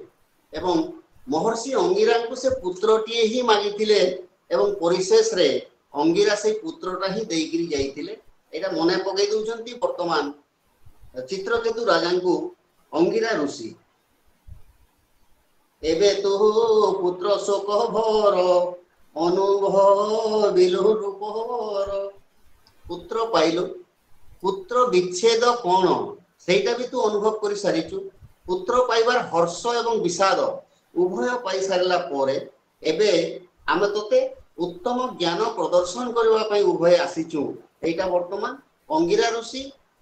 बतई दउछंती चित्रकेतु राजा कहिले ऐश्वर्य दारा गृह धन भृत्य मात्य प्रिय जन ऐश्वर्य जहाँ संपत्ति थाए दारा माने स्त्री गृह धन जहाँ जहाँ घरे थाए भृत्य अमात्य प्रियजन ए सबु जिनिस ए माने हेले मोहर गुटे गुटे कारण बा विषय भोगर गुटे गुटे कारण जो माने ए सबुथिरे निमज्जित हो जाती से माने प्रभु भक्ति संपूर्ण भाव में निवृत्त हो जाती एथिरे कोनोसी संदेह नहीं विषय राज्य सैन्य कोश आत्मपूरणे नहे तोष जेते बेल पर्यंत आम विषय भोगरे लड़ायित हो रहीचु सेते बेल पर्यंत आमे से परमेश्वर कारुणिक भगवान सान्निध्य पाइबाटा केवल संभव नुहे से भक्ति मार्ग रु आमको निवृत्त करबा पई एटा हला गुटे संसार रूपक जंजाल ए सर्व शोक मोह कर भय दबे घर घर ए जेती जिंस कहा गला ऐश्वर्य दारा गृह धन भृत्य अमात्य प्रियजन ए राजसिंहासन जहाँ जहाँ जिनस कहगला यही सब जगह है शोक मोह कर भय उदबेगर घर यहाँ जदि थाए से मनीष चिंतित रहे भगवान को चिंता करने समय न मिले जदि क्या पाखे अपर्याप्त संपत्ति रही से संपत्ति केमिति आहुरी वृद्धि हम से संपत्ति किपरि अन्य मानक द्वारा लुंठित न हो से चिंतार ही से चिंतित रहे एवं भगवान को संपूर्ण भाव में भूली जाए जार ठारू तार उत्पत्ति से ही जिनस को संपूर्ण भाव में भूली जावाटा এটা ଗୋଟେ ସାଂସାରିକ ବନ୍ଧନ ବୋଲି କୁହାଯାଇପାରେ, ଯେଟା କି ଭଗବାନଙ୍କର ଗୋଟେ ମାୟା। କର୍ମକୁ ଧ୍ୟାଇ ଯେଉଁ ଜନ କରଇ ନାନା କର୍ମ ମାନ, ନାନା କର୍ମରେ ମନ ତାର ପ୍ରବେଶ ହୁଏ ନିରନ୍ତର। କର୍ମକୁ ଧ୍ୟାଇ ବିଭିନ୍ନ କାର୍ଯ୍ୟ ଯେତେବେଳେ ଆମେ କରୁଛୁ, ବିଭିନ୍ନ କର୍ମରେ ମନ ଦେଲା ବେଳେ ପ୍ରବେଶ ଆମେ ଏତେ ଜୋର ନିମଜ୍ଜି ଯାଉଛୁ ଯେ ସେ ଭଗବାନଙ୍କ ସାନ୍ନିଧ୍ୟ ପାଇବା ତ ଦୂରର କଥା, ତାଙ୍କର ନାମଟିଏ ମଧ୍ୟ ଉଚ୍ଚାରଣ କରିବା ପାଇଁ ଆମ ପାଖରେ ସମୟ ନାହିଁ। ତେଣୁ ଏଇ ବିଷୟ ସୁଖରୁ ନିବୃତ୍ତ ହେବା ଉଦ୍ଦେଶ୍ୟରେ ମହର୍ଷି ଅଙ୍ଗିରା ଚିତ୍ରକେତୁଙ୍କୁ ମାର୍ଗଦର୍ଶନ କରୁଛନ୍ତି। ଏଇଟା କେବଳ ଚିତ୍ରକେତୁଙ୍କ ପାଇଁ ଉଦ୍ଦିଷ୍ଟ ନୁହେଁ, ଆମେ ସମସ୍ତେ ଯେତେ ଜଣ ଏଠି ଉପସ୍ଥିତ ରହିଛୁ, ଆମେ ଯେତେ ଜଣ ଏହି ଆଭାସୀ କାର୍ଯ୍ୟକ୍ରମରେ ନିଜକୁ ନିୟୋଜିତ କରିଦେଇଛୁ ଏବଂ ଆମ ଦାରା ତନୟ ପୁତ୍ର ଯାହା ଯାହା ଅଛନ୍ତି ସମସ୍ତଙ୍କ ପାଇଁ ମାର୍ଗଦର୍ଶନ କରିବା, ଏଇଟା ହେଲା ଗୋଟେ ଉପଯୁକ୍ତ ମାର୍ଗ। ଅଙ୍ଗିରା ଋଷିଙ୍କ ମାଧ୍ୟମରେ ଚିତ୍ରକେତୁଙ୍କ ଦ୍ୱାରା ଏଇଟା ପ୍ରେରିତ ଗୋଟେ ବାର୍ତ୍ତା ମଣିଷ ସମାଜ ପାଇଁ। ଏମନ୍ତ ଦେହୀ ମାନଙ୍କର ଦେହଟିଏ ମାୟା ସଂସାର, ବିବିଧ କ୍ଲେଶ ଯେ ତାଙ୍କର ସନ୍ତାପ କାରଣ ପାର। ଦେହଟା ହେଲା ମାୟା, ଆଗରୁ ମୁଁ କହୁଥିଲି ଏଇଟା ଅନିତ୍ୟ। ଦେହୀଟା ହେଲା ନିତ୍ୟ, ଯେଉଁଟା ଭଗବାନଙ୍କ ସହିତ ସମାନ। ତେଣୁ ବିଭିନ୍ନ କ୍ଲେଶ ସନ୍ତାପ ସବୁ ଭୁଲି ଯାଇକିରି ସେଇ ଭଗବାନଙ୍କ ନିକଟରେ ବା ପରମାତ୍ମାଙ୍କ ନିକଟରେ ନିଜକୁ ଉତ୍ସର୍ଗ କରିଦେବାଟା ହିଁ ପ୍ରକୃତ ମାନବିକତାର ପରିଚୟ। ଏହି କାରଣ ହେରା ଜହନ ଆପଣା ସ୍ୱସ୍ଥ କର ମୋହନ, ଏ ବିଶ୍ୱାସ ଭାବେ ଅସାହାର ଦେହର ଗତିକୁ ବିଚାର, ଶୋକକୁ ତେଜେ ଲୋକର ଆତ୍ମମୋହନକୁ ସ୍ଥିର କର। ଶୋକ ପରିତ୍ୟାଗ କରି ନିଜକୁ ସେଇ ଭଗବାନଙ୍କ ଉଦ୍ଦେଶ୍ୟରେ ସମର୍ପଣ କରିଦେବା ପାଇଁ ଅଙ୍ଗିରା ଋଷି ମାର୍ଗଦର୍ଶନ କରିଦେଲେ ଏବଂ ସେଇ ଚିତ୍ରକେତୁଙ୍କ ମାଧ୍ୟମରେ ଏଇ ବାର୍ତ୍ତାଟା ଆମ ନିକଟରେ ମଧ୍ୟ ପହଞ୍ଚେଇ ଦେଲେ, ଯାହା ଆମେ ଆଜି ଆଲୋଚନା କରୁଛୁ। ମହର୍ଷି ଅଙ୍ଗିରାଙ୍କ ସହିତ ଥିଲେ ବ୍ରହ୍ମାଙ୍କର ମାନସ ପୁତ୍ର ଭଗବାନଙ୍କର ଗୋଟେ ଅନ୍ୟ ଅବତାର ନାରଦ ବୋଲି ଆମେ ଯାହାକୁ ବିବେଚନା କରୁଛୁ। ବର୍ତ୍ତମାନ ନାରଦ ମୁନି ରାଜା ଚିତ୍ରକେତୁଙ୍କୁ ଆହୁରି କିଛି କହିବା ପାଇଁ ଯାଉଛନ୍ତି ଏବଂ ସେ କିଛି ପ୍ରଦାନ କରିବେ ରାଜା ଚିତ୍ରକେତୁଙ୍କୁ। ନାରଦ ବାଚ ଏ ଯେ ମୋହର ମନ୍ତ୍ର ଦୀକ୍ଷା, ସୂଚି ହୋଇନ କର ଶିକ୍ଷା। କୌଣସି ଗୋଟେ ମନ୍ତ୍ର ଶିକ୍ଷା ମୁଁ ଦେବି, ସେଇ ମନ୍ତ୍ର ଦୀକ୍ଷା ଦେବା ପୂର୍ବରୁ ତୁ ସୂଚି ହେଇଯା, ପବିତ୍ର ହେଇଯା ଏବଂ ମୋ ଠାରୁ ସେ ମନ୍ତ୍ର ଦୀକ୍ଷା ଗ୍ରହଣ କର। ସେଇ ମନ୍ତ୍ର ଦୀକ୍ଷା ପ୍ରଭାବରେ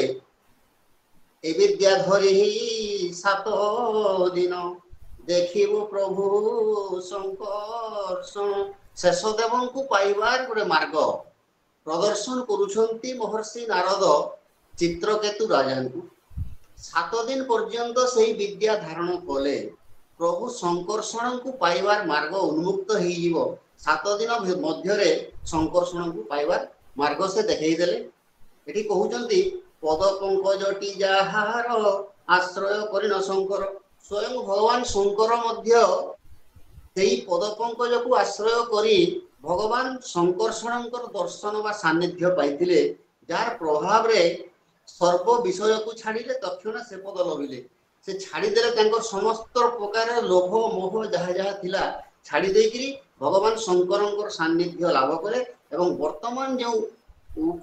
ଉପାଧିରେ ସେ ଭୂଷିତ ହେଇଛନ୍ତି ଶଙ୍କର ଉପାଧି, ସେଇ ଉପାଧିରେ ଭୂଷିତ କରିବା ପାଇଁ ଏଇଟା ଥିଲା ଶଙ୍କର୍ଷଣଙ୍କର ଆଶୀର୍ବାଦ। ସର୍ବ ବିଷୟକୁ ଛାଡ଼ିଲେ ତକ୍ଷଣେ ସେ ପଦ ଲଭିଲେ, ତୁମ୍ଭେ ବିଦ୍ୟାର ପ୍ରସାଦେ ତାହା ଲୋଭିବ ପ୍ରମାଦେ। ତମେ ଯଦି ଏଇ ବିଦ୍ୟା ମୋ ଠାରୁ ପାଇବେ, ମନ୍ତ୍ର ଦୀକ୍ଷା ମୋ ଠାରୁ ଗ୍ରହଣ କର, ତାହେଲେ ଭବିଷ୍ୟତରେ ସେଇ ଶେଷ ଦେବ ଶଙ୍କର୍ଷଣଙ୍କର ସାନ୍ନିଧ୍ୟ ତୁମେ ନିହାତି ପାଇବ, ଏଥିରେ ସନ୍ଦେହ ନାହିଁ, ଯାହା ଭଗବାନ ଶଙ୍କର ମଧ୍ୟ ପାଇସାରିଛନ୍ତି। ଏତିକିରେ ଆଲୋଚନା ତ ସରିଗଲା। ବର୍ତ୍ତମାନ ବୋଲଇ ଦାସ ଜଗନ୍ନାଥ ହରିଚରିତ ଭାଗବତ, ଚିତ୍ରକେତୁ ଶୋକ ଖଣ୍ଡନ ସୁଜନେ ଦିଅ ମନ। ତୁମ୍ଭର ତାପ କ୍ଷୟ ଯାଉ ଶରଣ କୋଶ ମହାବାହୁ, ଶରଣ କୋଶ ମହାବାହୁ शरण कोश महाबाहु इति श्रीमद्भागवते महापुराणे पारमहंस्यां संहितायां षष्ठ स्कन्धे चित्रकेतु शान्तनं नाम पंचदशोऽध्यायः।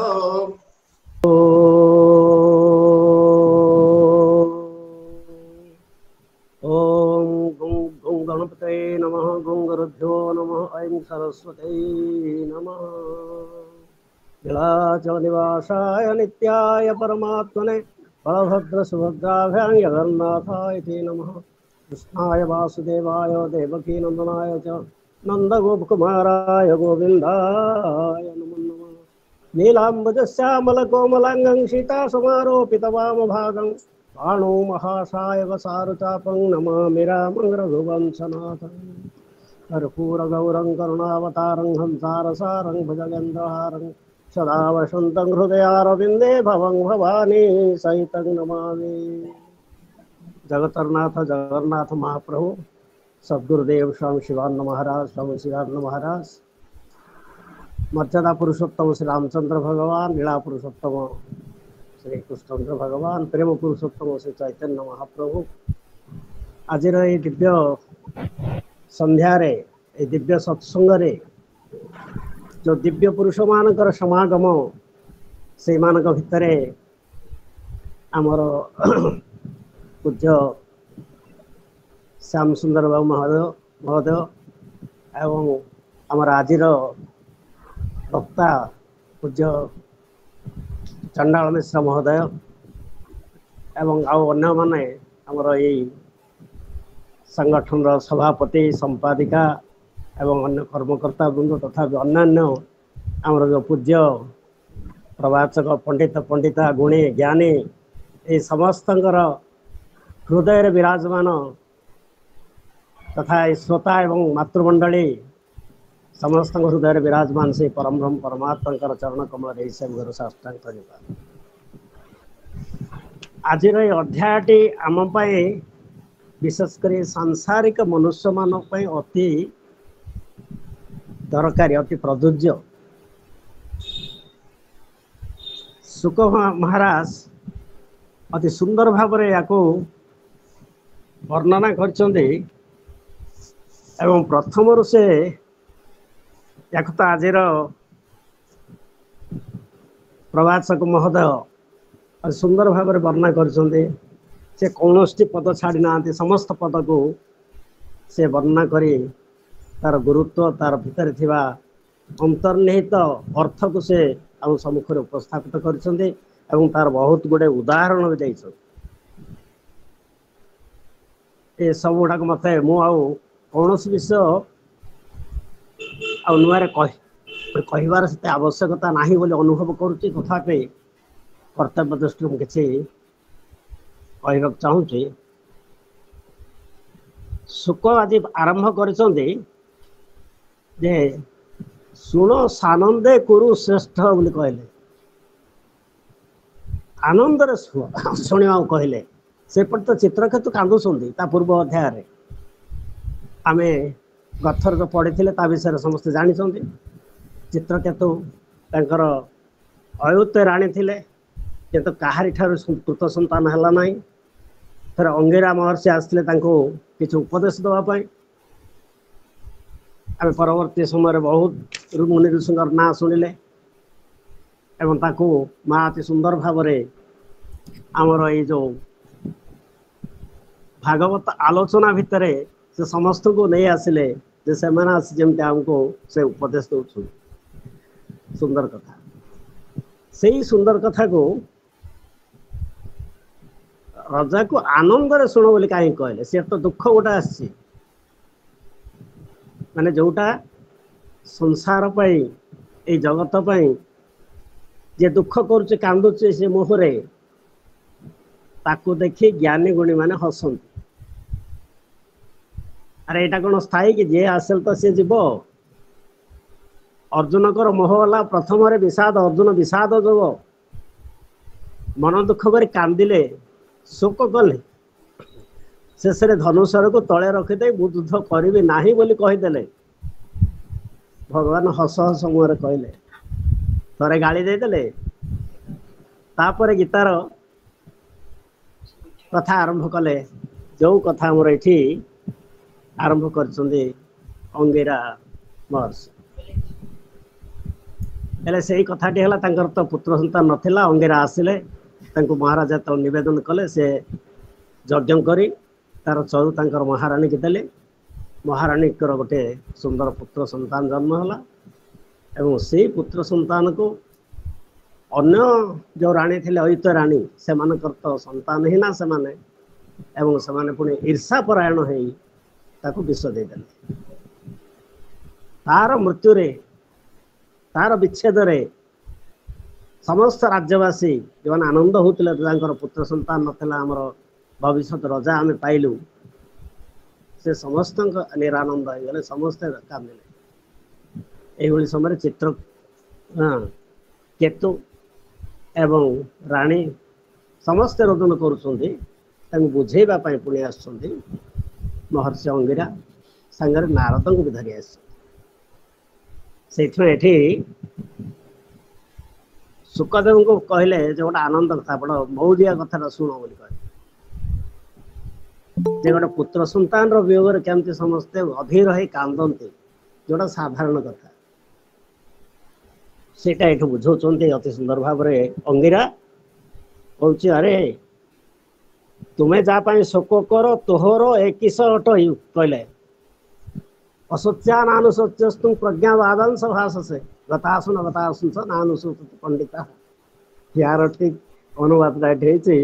ଯେ ସେ କିଏ ତୋର, ତୁ କାହା ପାଇଁ କାନ୍ଦୁଛୁ? ଆରେ ଯିଏ ତ ଏଠି ଜନ୍ମ ହେଲା ସେ ମରିବ, ତାର ମରଣ ସୁନିଶ୍ଚିତ, ତା ପାଇଁ ତୁ କାନ୍ଦୁଛୁ କାହିଁକି? ତାପରେ ଆଉ ଗୋଟେ ଜିନିଷ ଆପଣ ମନେ ରଖିଥିବେ, ପୁତ୍ର ସନ୍ତାନ ଦେଲା ବେଳେ ସିଏ ବି ଅଙ୍ଗିରା କହିଛନ୍ତି ଯେ ଇଏ ତୋତେ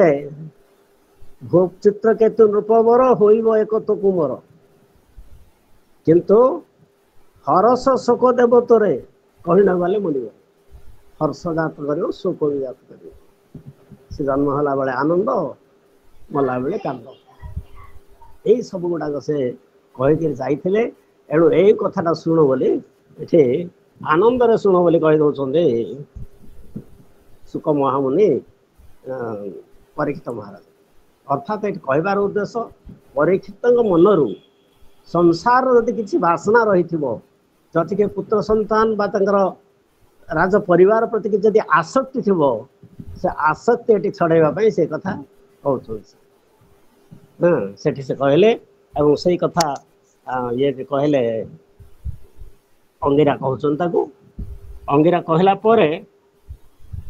ସେ କହିଲେ, ଯେମିତି ଆମେ ଡ୍ରାମାରେ କିମ୍ବା ଥିଏଟରରେ 2 ମାସ 3 ମାସ ରିହର୍ସାଲ କରୁଥିବା, ଯିଏ ପିତା ହେଇଥିବ, ଯିଏ ପୁତ୍ର ହେଇଥିବ, ପୁତ୍ର ଆସି ମୋ ବାପା ପିତା ବୋଲି ତାକୁ କୁଣ୍ଢେଇ ପକାଉଥିବ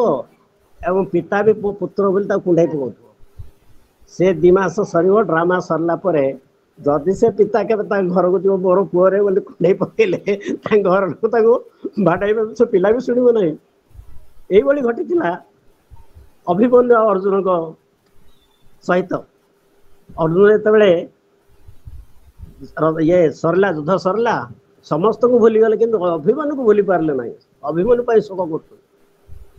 କୃଷ୍ଣ କହିଲେ, ଆଚ୍ଛା ତ ଅଭିମନ୍ୟୁକୁ ଆଉ ଥରେ ଦେଖେଇଦେବି। ଅର୍ଜୁନ ଆନନ୍ଦ ହେଲେ, ଯାହା ଅଭିମନ୍ୟୁ ସହିତ ଆଉ ଥରେ ମିଶିବି। ଅଭିମନ୍ୟୁ ଥିଲେ ପୂର୍ବ ଜନ୍ମରେ ଗୋଟେ ଗନ୍ଧର୍ବ, ତାଙ୍କୁ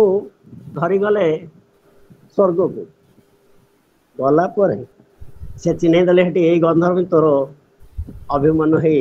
ଜନ୍ମ ହେଇଥିଲା। ତାକୁ ଗଲେ କୁଣ୍ଢେଇବାକୁ, ରେ ମୋ ପୁତ୍ର ବୋଲିକି କୁଣ୍ଢେଇବାକୁ ଯାଇଛନ୍ତି। ସେ କହିଲା, କିଏ ତମର ପୁତ୍ର? ଏଠି ଠିକ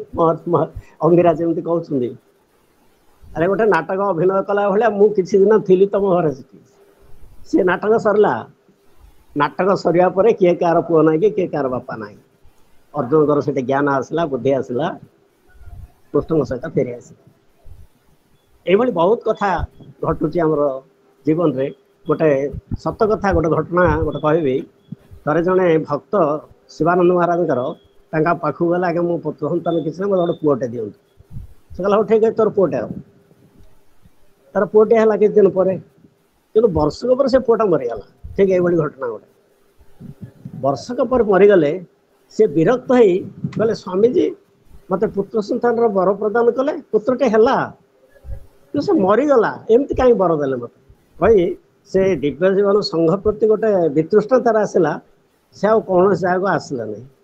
सत्संग अटेंड कले कड़े गले संपर्क तक रही किसी वर्ष पर 1984-86 बोधे ब्रह्मपुर इंजीनियरिंग स्कूल रे गोटे कॉन्फ्रेंस होता है से कॉन्फ्रेंस को से शिवानंद महाराज नहांती चिदानंद महाराज थे ये जाइए चिदानंद महाराज को से प्रश्न करने जन सहित चिदानंद महाराज आसुँच सरला कॉन्फ्रेंस सरला से जीवे ट्रेन को समय हो गला अन्य व्यस्त होती तथापि आपको जमी देखीदे कहले मो सांगे आस गोटे घर रूम को नहीं गले से रूम रे सी बसिले बसिले कहले शिवानंद महाराज तुम जो वर मागु जा पुत्र संतान सी जिते गोटे प्रेतात्मा आसी मत गोटे भल गर्भटे मातृगर्भ दरकार मत गोटे दिंतु बोली सी अनुरोध कर देखिले तुम जन भक्त आ तुम श्रीमद भक्त एणु भल मातृगर्भ बोली से देदेले एवं जी मागी वर मत भल मातृगर्भ दिंतु तार गोटे वर्षटे तार खाली गोटे थर जन्म होकर वर्षटे जन्म हम सरीगला पर से मुक्ति पाई से भी जड़े मुक्ति आत्मा आसते तुम घर एवं तार काम सरला से पलैला ता बोली तुम गुरुदेव विरक्त हबार किसी आवश्यक ना तुम आस आ तुम आउ थे संतान हम तार परवर्त समय आउ दुटा पुओ होता प्रथम संतान जो जो भाई होता यहाँ ये कौन गोटे आत्मा आसला किछि दिन मुनिकर से बर आशीर्वाद जो किंतु रजांकर पुत्र संतान थिबार हबार जोग नथिला से पळेला से बुझाई से एठी रजा बुझाई एवं रजा एठी कहउछन किए आपण माने आछंती मोर एठी एते सुंदर भाव मते ज्ञान देले बोले कही से कथा बुझिले बुझी से पूज्य प्रभाषक महोदय अति सुंदर भाव जो पुत्र मान विषय कहले आम जानवर कथा आम जो पुओ मैंने जन्म होती उत्तम पुत्र मध्यम पुत्र अधम पुत्र जो पुत्र पितार मन जाने काम कर दिए से हूँ उत्तम पुत्र जो पुत्र पिता कहला पर काम करे से हूँ मध्यम पुत्र जो पुत्र पिता कहला पर काम करना से हूँ अधम पुत्र हेल्ले एगुड़ा सब चारि भाग सुंदर भाव से वर्णना कले जे गोटे पूर्वजन्मर शत्रुपुत्र जदि आसो बापा कष्ट दब सीना तार सेवा कर आ गोटे है ऋणानुबंधन रे पुत्र जदि बापाठू ऋण नहीं कौन व्यक्ति आम ऋण नहीं सी सुझी पारे नहीं पर जन्म से पुत्र रूप आम ऋण सुझे ऋण सुझा पर से पड़े एवं जदि आम ऋण आनीचु सी आसो सब आम खर्च कर सीना आमको किसी पैसा दब ना से जिनस आम बुझीपर ऋणानुबंधन पुत्र आ गला उदासीन पुत्र हाँ विवाह पर बाप माँ पाखर अलग हो जाए सेवा आर ना आ गोटे आसला सेवक पुत्र जे बाप मान सेवा पाई से मन रखी बापा सेवा निश्चय मुझे करी बोली भावुची से हूँ सेवक पुत्र सुंदर भाव बुझेले चार्टा पुत्र विषय आउ पुंडरीक उपाख्यान सुंदर भाव कहते पुंडरीक बापा सेवा करुले विठल भगवान ये आसिले कृष्ण भगवान आसी पुंडरीक को देखा कले मुझे देखा करने तोर पितृ सेवार मु संतोष सी कहले मु बापा को सेवा करुँच सेवा छाड़ी जापर से गोटे इटा पड़ी आम घर तो खादुआ जगह भल ना से इटा उपर ठिया था आसा पर्यटन इटा को विठल कहते से भाषा एवं ये हूँ पुंडरीक से पांडुरंगा विठल बोली कहले पांडुरंगा पांडुरंगा पांडुरंगा विठला विठला विठला बोली सुंदर गीत सब गाँती से हूँ भक्त को भक्तर पितृसेवा उपर संतोष भगवान केमती आसते यहाँ भगवान लोक मान शिक्षा देवाई यही शिक्षा अति सुंदर कथा पांडुरंगा विठला हाँ कथा पूज्य पंडित महाशय आमको बुझेले हाँ ये गोटे कथा देखिपर जे बापा सेवा करी आम मुक्ति लाभ कर से जो बग कथा शुणीचे बग को से तपस्वी देखिले बग आखि अन्न पर बग ध्वंस हो गला ଏବଂ ଗୋଟେ ସ୍ୱାମୀ ସ୍ତ୍ରୀ ପାଖକୁ ଗଲେ ଭିକ୍ଷା ମାଗିବା ପାଇଁ, ସିଏ ତାଙ୍କୁ କହିଦେଲେ ମୁଁ ସେ ବଣର ବଗ ହେଇନି ଯେ ଆପଣଙ୍କର ଦୃଷ୍ଟିରେ ମୁଁ ଭସ୍ମ ହେଇଯିବି। କହିଲେ ଆରେ ଇଏ ଜାଣିଲା କେମିତି? ତାକୁ କହିଲେ କେମିତି ଜାଣିଲା, କି ସାଧନା ତମର ମୋତେ ଶିକ୍ଷା ଦିଅ। ସେ କହିଲେ ମୋର ସାଧନା କିଛି ନାହିଁ, କେବଳ ପତିଙ୍କର ସେବା। এইଭଳି ଆମେ ଶୁଣୁଛେ ଅନୁସୂୟାଙ୍କ କଥା। ଅନୁସୂୟାଙ୍କର ଗୋଟିଏ ମନ୍ତ୍ର ଓಂ ପତି ଦେବତାୟ ନମଃ। ସେ ସବୁବେଳେ ଘୋଷୁଥିବେ ସେଇ ଗୋଟିଏ ମନ୍ତ୍ର।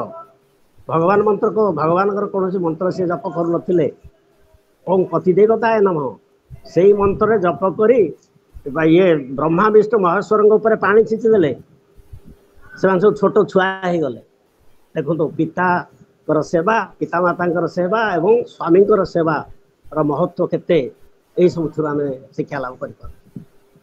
ଅନୁସୂୟାଙ୍କର କେବଳ ଥିଲା ଓ ତାଙ୍କର ମନ୍ତ୍ର ଓಂ ପତି ଦେବତାୟ ନମଃ, ଯେଉଁ ମନ୍ତ୍ରରେ ବ୍ରହ୍ମା ବିଷ୍ଣୁ ମହେଶ୍ୱର ମଧ୍ୟ ତାଙ୍କର ରୂପ ବଦଳି ଛୋଟ ପିଲାରେ ତାଙ୍କର ଅଧୀନ ହେଇଗଲେ। ଆମେ ସେ କଥା ଜାଣିଛୁ। এইଭଳି ଏଠି ଯେ ସେବା କଥା ବି କହିଛନ୍ତି ଅତି ସୁନ୍ଦର ଭାବରେ। ଆଉ ସାଂସାରିକ ମାୟା କଥା ତ ବୁଝେଇଲେ ଅଙ୍ଗିରା ଆଉ ନାରଦ ତାଙ୍କୁ। ଏବଂ ଶେଷରେ ଚିତ୍ରକେତୁ ତାଙ୍କୁ ପଚାରୁଛନ୍ତି ଆପଣମାନେ କିଏ? ଅଙ୍ଗିରା ପରିଚୟ ଦେଲେ, ମୁଁ ଆସି ତମକୁ ଏଇ ପୁଅଟାକୁ ଦେଇଥିଲି। ତମେ ଯଦି ମୁଁ ଆସିଥିଲି ତମକୁ ଉପଦେଶ ଦେଇ ତମକୁ ମୁକ୍ତି ପ୍ରଦାନ କରିବା, ମୁକ୍ତିର ବାଟ ଦେଖାଇବା ପାଇଁ। ତମେ ମୋ ପାଖରେ ପୁଅଟାଏ ମାଗିଲ, ଦେଲି ପୁଅଟିଏ। କିନ୍ତୁ କହିଥିଲି ହର୍ଷ ବି ଶୋକ ଦୁଇଟା ଆଗ ମିଳିବ। ହର୍ଷ ମିଳିଲା, ପିଲା ପଳେଇଲା, ଶୋକ ମିଳିଲା। ସେ ପୁଅ ତମ ପାଖରେ ବେଶୀ ରହିବାର ନଥିଲା, ଏଥିପାଇଁ ସେ ପଳେଇଲା। ଏଇ କଥା ଅତି ସୁନ୍ଦର ଭାବରେ ତାକୁ ବୁଝେଇ ଦେଲେ। ବୁଝେଇ ଦେଇ ଏ ସବୁ ଗୁଡ଼ାକ କାମନା ବାସନା ରଖିଲେ ତମର ମୁକ୍ତି ହେଇପାରିବ ନାହିଁ। ଯୋଉଟା ରାମ ଭଗବାନ କହିଥିଲେ ବିଭୀଷଣକୁ, ଜନନୀ ଜନକ ବନ୍ଧୁ, ଜନନୀ ଜନକ ବନ୍ଧୁ ସୁତ ଧାରା, ତନୁ ଧନୁ ଭବନ ଷୋଳ ପରିବାର, সবকে মমতা তাগ বটোরে, মম পদবাম ধৌবরি ডোরে। এই যে 10টা কথা କହିଲେ, ଜନନୀ ଜନକ ବନ୍ଧୁ ସୁତ ଧାରା, ଏମାନଙ୍କର ଯୋଉ ଆସକ୍ତି ଅଛି ସେ ସବୁଗୁଡ଼ା ଗୋଟିଏ ଗୋଟିଏ ସୂତାଖିଅ, ତାକୁ ଗୋଟେ ବାନ୍ଧିଦେବୁ ଦୌଡ଼ି କରି ମୋ ପାଦରେ ବାନ୍ଧିଦେବୁ। ମୋ ପାଦରେ ବାନ୍ଧିଲେ ତୁ ଉଦ୍ଧାର ହେଇଯିବୁ। ତେଣୁ ଏଇଠି ସେଇ କଥା ସେ ଦେଇଛନ୍ତି ଯେ ଐଶ୍ୱର୍ଯ୍ୟ, ଦ୍ୱାରା, ଧନ, ଦ୍ୱାରା, ଗୃହ, ଧନ, ଭୃତ୍ୟ, ଅମାତ୍ୟ, ପ୍ରିୟଜନ, ବିଷୟ, ରାଜ୍ୟ, ସୈନ୍ୟକୋଷ, ଏଗୁଡ଼ା ସବୁ ସକାମ। ସକାମରେ କେବେ ହେଲେ ମୁକ୍ତି ନାହିଁ, ସେ କଥା ସେ ବୁଝେଇ ଦେଲେ। ଏବଂ ନାନା କର୍ମରେ ଯେଉଁ ମନ ଦେଉଛନ୍ତି, ଯେ କର୍ମଟା ହେଉଛି ରାଜସ ବ୍ୟକ୍ତିର ଗୁଣ। ଏବଂ କର୍ମ ତ୍ୟାଗ କରି ଏ ସମସ୍ତ କାମନା ବାସନାକୁ ତ୍ୟାଗ କରି ତ ଆପଣ ନିଜେ ସ୍ୱସ୍ଥ, ମାନେ ସ୍ୱ, ଯେ ନିଜର ସ୍ୱଭାବ, ଯେ ନିଜର ଆତ୍ମା, ଯେ ନିଜର ମୁଁ ହେଉଛି ସେଇ ପରମ ବ୍ରହ୍ମ ପରମାତ୍ମାଙ୍କର ଅଂଶ ବିଶେଷ, ମୁଁ ହେଉଛି ବିଶୁଦ୍ଧ ଆତ୍ମା, ମୁଁ ସେଇ ପରମାତ୍ମାଙ୍କ ସହିତ ମିଶିବି, ମୋତେ ଏସବୁ ଗୁଡ଼ା କିଛି ଦରକାର ନାହିଁ। ଏଇ ଭାବନା ରଖିଲେ ତୁ ନିଶ୍ଚିତ ଭାବରେ ଉଦ୍ଧାର ହେଇଯିବ। ଏଇ କଥା ସେ କହିଲେ। କହିଲା ପରେ ନାରଦ ତାଙ୍କୁ ଅତି ସୁନ୍ଦର ଭାବରେ ଉପଦେଶ ଦେଲେ, ଦୀକ୍ଷା ଦେଲେ। ସାଧାରଣ ନାରଦ ଦୀକ୍ଷା ଦିଅନ୍ତି ଓಂ ନମୋ ଭଗବତେ ବାସୁଦେବାୟ, ବାସୁଦେବ ଦୀକ୍ଷା ଦେଲେ ତାଙ୍କୁ। ତାପରେ ସିଏ ଏଇ ବାସୁଦେବ ହେଉଛନ୍ତି ଜଗନ୍ନାଥ, ବାସୁଦେବ ହେଉଛନ୍ତି ବଳରାମ। ବଳରାମଙ୍କର ବୀଜ ମନ୍ତ୍ର ହେଉଛନ୍ତି ମଧ୍ୟ ଓಂ ନମୋ ଭଗବତେ ବାସୁଦେବାୟ, ଏବଂ ଜଗନ୍ନାଥଙ୍କର ହେଉଛନ୍ତି ଓಂ ଶ୍ରୀ କୃଷ୍ଣାୟ ଗୋବିନ୍ଦାୟ ଗୋପୀଜନ ବଲ୍ଲଭାୟ। ମନ୍ତ୍ରରେ ଜଗନ୍ନାଥଙ୍କୁ ପୂଜା କରାଯାଏ, କିନ୍ତୁ ୟାଙ୍କୁ ପୂଜା କରାଯାଏ ଓಂ ନମୋ ଭଗବତେ ବାସୁଦେବାୟ। ଏବଂ ଅର୍ଚ୍ଚନା, ବଳରାମଙ୍କର ଅର୍ଚ୍ଚନା କଲେ ଓಂ ନମୋ ଭଗବତେ ବାସୁଦେବାୟରେ ଅର୍ଚ୍ଚନା ହୁଅନ୍ତି ବଳଭଦ୍ର, ଏବଂ ଓಂ କ୍ଲିଂ କୃଷ୍ଣାୟ ଗୋବିନ୍ଦାୟ ଗୋପୀଜନ ବଲ୍ଲଭାୟ ମନ୍ତ୍ରରେ ଅର୍ଚ୍ଚିତ ହୁଅନ୍ତି ଜଗନ୍ନାଥ। ଏବଂ ସେ ସେଇ ମନ୍ତ୍ର ଦୀକ୍ଷା ଦେଲେ। ଦୀକ୍ଷା ଦେଇ କହିଲେ ତୁ ଗୋଟେ ସପ୍ତାହ ଭିତରେ ଶଙ୍କର୍ଷଣକୁ ପାଇବୁ। ବଳରାମ ଯିଏ ଶଙ୍କର୍ଷଣ, ସିଏ ତାଙ୍କର ବହୁତ ଗୁଡ଼େ ନାଁ ଅଛି। ଏଇ ତାଙ୍କୁ ପାଇବୁ। ତାର ଉଦାହରଣ ଦେଲେ ଯେ ଶଙ୍କର ଭଗବାନ ଶଙ୍କର୍ଷଣକୁ ସ୍ତୁତି କରିଥିଲେ, ସ୍ତୁତି କରି ତାଙ୍କଠାରୁ ବର ଲାଭ କରିଥିଲେ, ଆଶୀର୍ବାଦ ଲାଭ କରିଥିଲେ। ସେଟା ଆମର ପଢ଼ା ସରିଲାଣି। ସେ ଆମର ପଞ୍ଚମ ସ୍କନ୍ଧର 17 ଅଧ୍ୟାୟରେ ଶଙ୍କର୍ଷଣ ସ୍ତବ ଅତି ସୁନ୍ଦର ଭାବରେ ଶଙ୍କର୍ଷଣ ସ୍ତବ କରିଛନ୍ତି। ଶଙ୍କର ଭଗବାନ ସ୍ତବ କରିଛନ୍ତି ଶଙ୍କର୍ଷଣ। ଆମର ଏଇ ଅଧ୍ୟାୟ ଭିତରେ ଆମର 330 ପେଜରେ ଅଛି, ସେଟା ପଞ୍ଚମ ସ୍କନ୍ଧର 17 ଅଧ୍ୟାୟ ଏଠି ସେମିତି ତମେ ଯାଇ ଶଙ୍କର୍ଷଣକୁ ପୂଜା କର ତାଙ୍କର ଆଶୀର୍ବାଦ ପାଇବ ବୋଲି ସେ କହିଲେ ତୁମ୍ଭେ ଏ ବିଦ୍ୟାର ପ୍ରସାଦେ ତାହା ଲଭିବ ଅପ୍ରମାଦେ। ଏଇଟା ପରେ ଜଗନ୍ନାଥ ଦାସ ସବୁ ବନ୍ଦ କରିଛନ୍ତି। ବଲୋଇ ଦାସ ଜଗନ୍ନାଥ ହରିଚରିତ ଭାଗବତ ଚିତ୍ରକେତୁ ଶୋକ ଖଣ୍ଡନ ସୁଜନ ଏଣେ ଦିଅ ମନ ତୁମ୍ଭର ତାପ କ୍ଷୟ ଯାଉ ଶରଣ ପଇସା ମୁହାଲ। ସେଗୁଡ଼ା ଅତି ସୁନ୍ଦର ଭାବରେ ଯାଉ ଆଜି ଯେ ପ୍ରତ୍ୟେକ ଧାଡ଼ିକୁ ପ୍ରତ୍ୟେକ ପଦକୁ ଯେଉଁ ବର୍ଣ୍ଣନା କରିଛନ୍ତି ପୂଜ୍ୟ ପଣ୍ଡିତ ମହାଶୟ ତାଙ୍କୁ ବହୁତ ବହୁତ ଧନ୍ୟବାଦ ସହ କୃତଜ୍ଞତା ଜ୍ଞାପନ କରୁଛି। ଭଗବାନ ତାଙ୍କୁ ଆୟୁ ଆରୋଗ୍ୟ ଦେଇ ଏହି ବାଟରେ ସବୁବେଳେ ରଖିଥାନ୍ତୁ। କାହିଁକି ମଣିଷ କେତେବେଳେ ସେ ଯେତେବେଳେ ଆଧ୍ୟାତ୍ମିକ ମାର୍ଗରେ ଯାଉଥିବ ମାନେ ଦୁର୍ଗମ ପଥ ଏ ଭଜନ ଭୟେ ଭାଜନ୍ତି ମୁନିଜନ ଆମେ ସମସ୍ତେ ଯାଉଥିବୁ ବାଟରେ କେତେବେଳେ ଅସୁବିଧା ପଡ଼ିଯିବ ଏଇଠୁ ଏ ପଥ ଛାଡ଼ି କୁଆଡ଼େ ପଳେଇବୁ ଯେ ଏଇ ଯେଉଁ ସାଂସାରିକ ମୋହରେ ସାଂସାରିକ ଲୋଭରେ ପଡ଼ିଗଲେ। କିନ୍ତୁ ଆମର ଆଉ ସେ ବୟସ ନାହିଁ, ଆମର ସେ ବୟସ ଅତିକ୍ରମ କରିଗଲାଣି। ଆମେ ସମସ୍ତେ ଯେଉଁମାନେ 75 ବର୍ଷ ଡେଇଁଲେ ସେମାନେ ସନ୍ନ୍ୟାସୀ, 75 ସେମାନେ ସନ୍ନ୍ୟାସୀ ଦୀକ୍ଷା ନହେଲେ ମଧ୍ୟ ସେମାନେ ସନ୍ନ୍ୟାସୀ ବର୍ଗରେ ଗଣିତ ହୁଅନ୍ତି। ଏବଂ ଯେଉଁମାନେ 50 ବର୍ଷ ଡେଇଁଗଲେ ସେମାନେ ସବୁ ବାନପ୍ରସ୍ଥୀ। ତେଣୁ ଆମେ ସମସ୍ତେ ପ୍ରାୟ ବାନପ୍ରସ୍ଥୀ ଏବଂ ସନ୍ନ୍ୟାସୀ। ତେଣୁ ଆମର ଆଉ ପାଦ ଖସିବାର ଆଉ ବାଟ ନାହିଁ।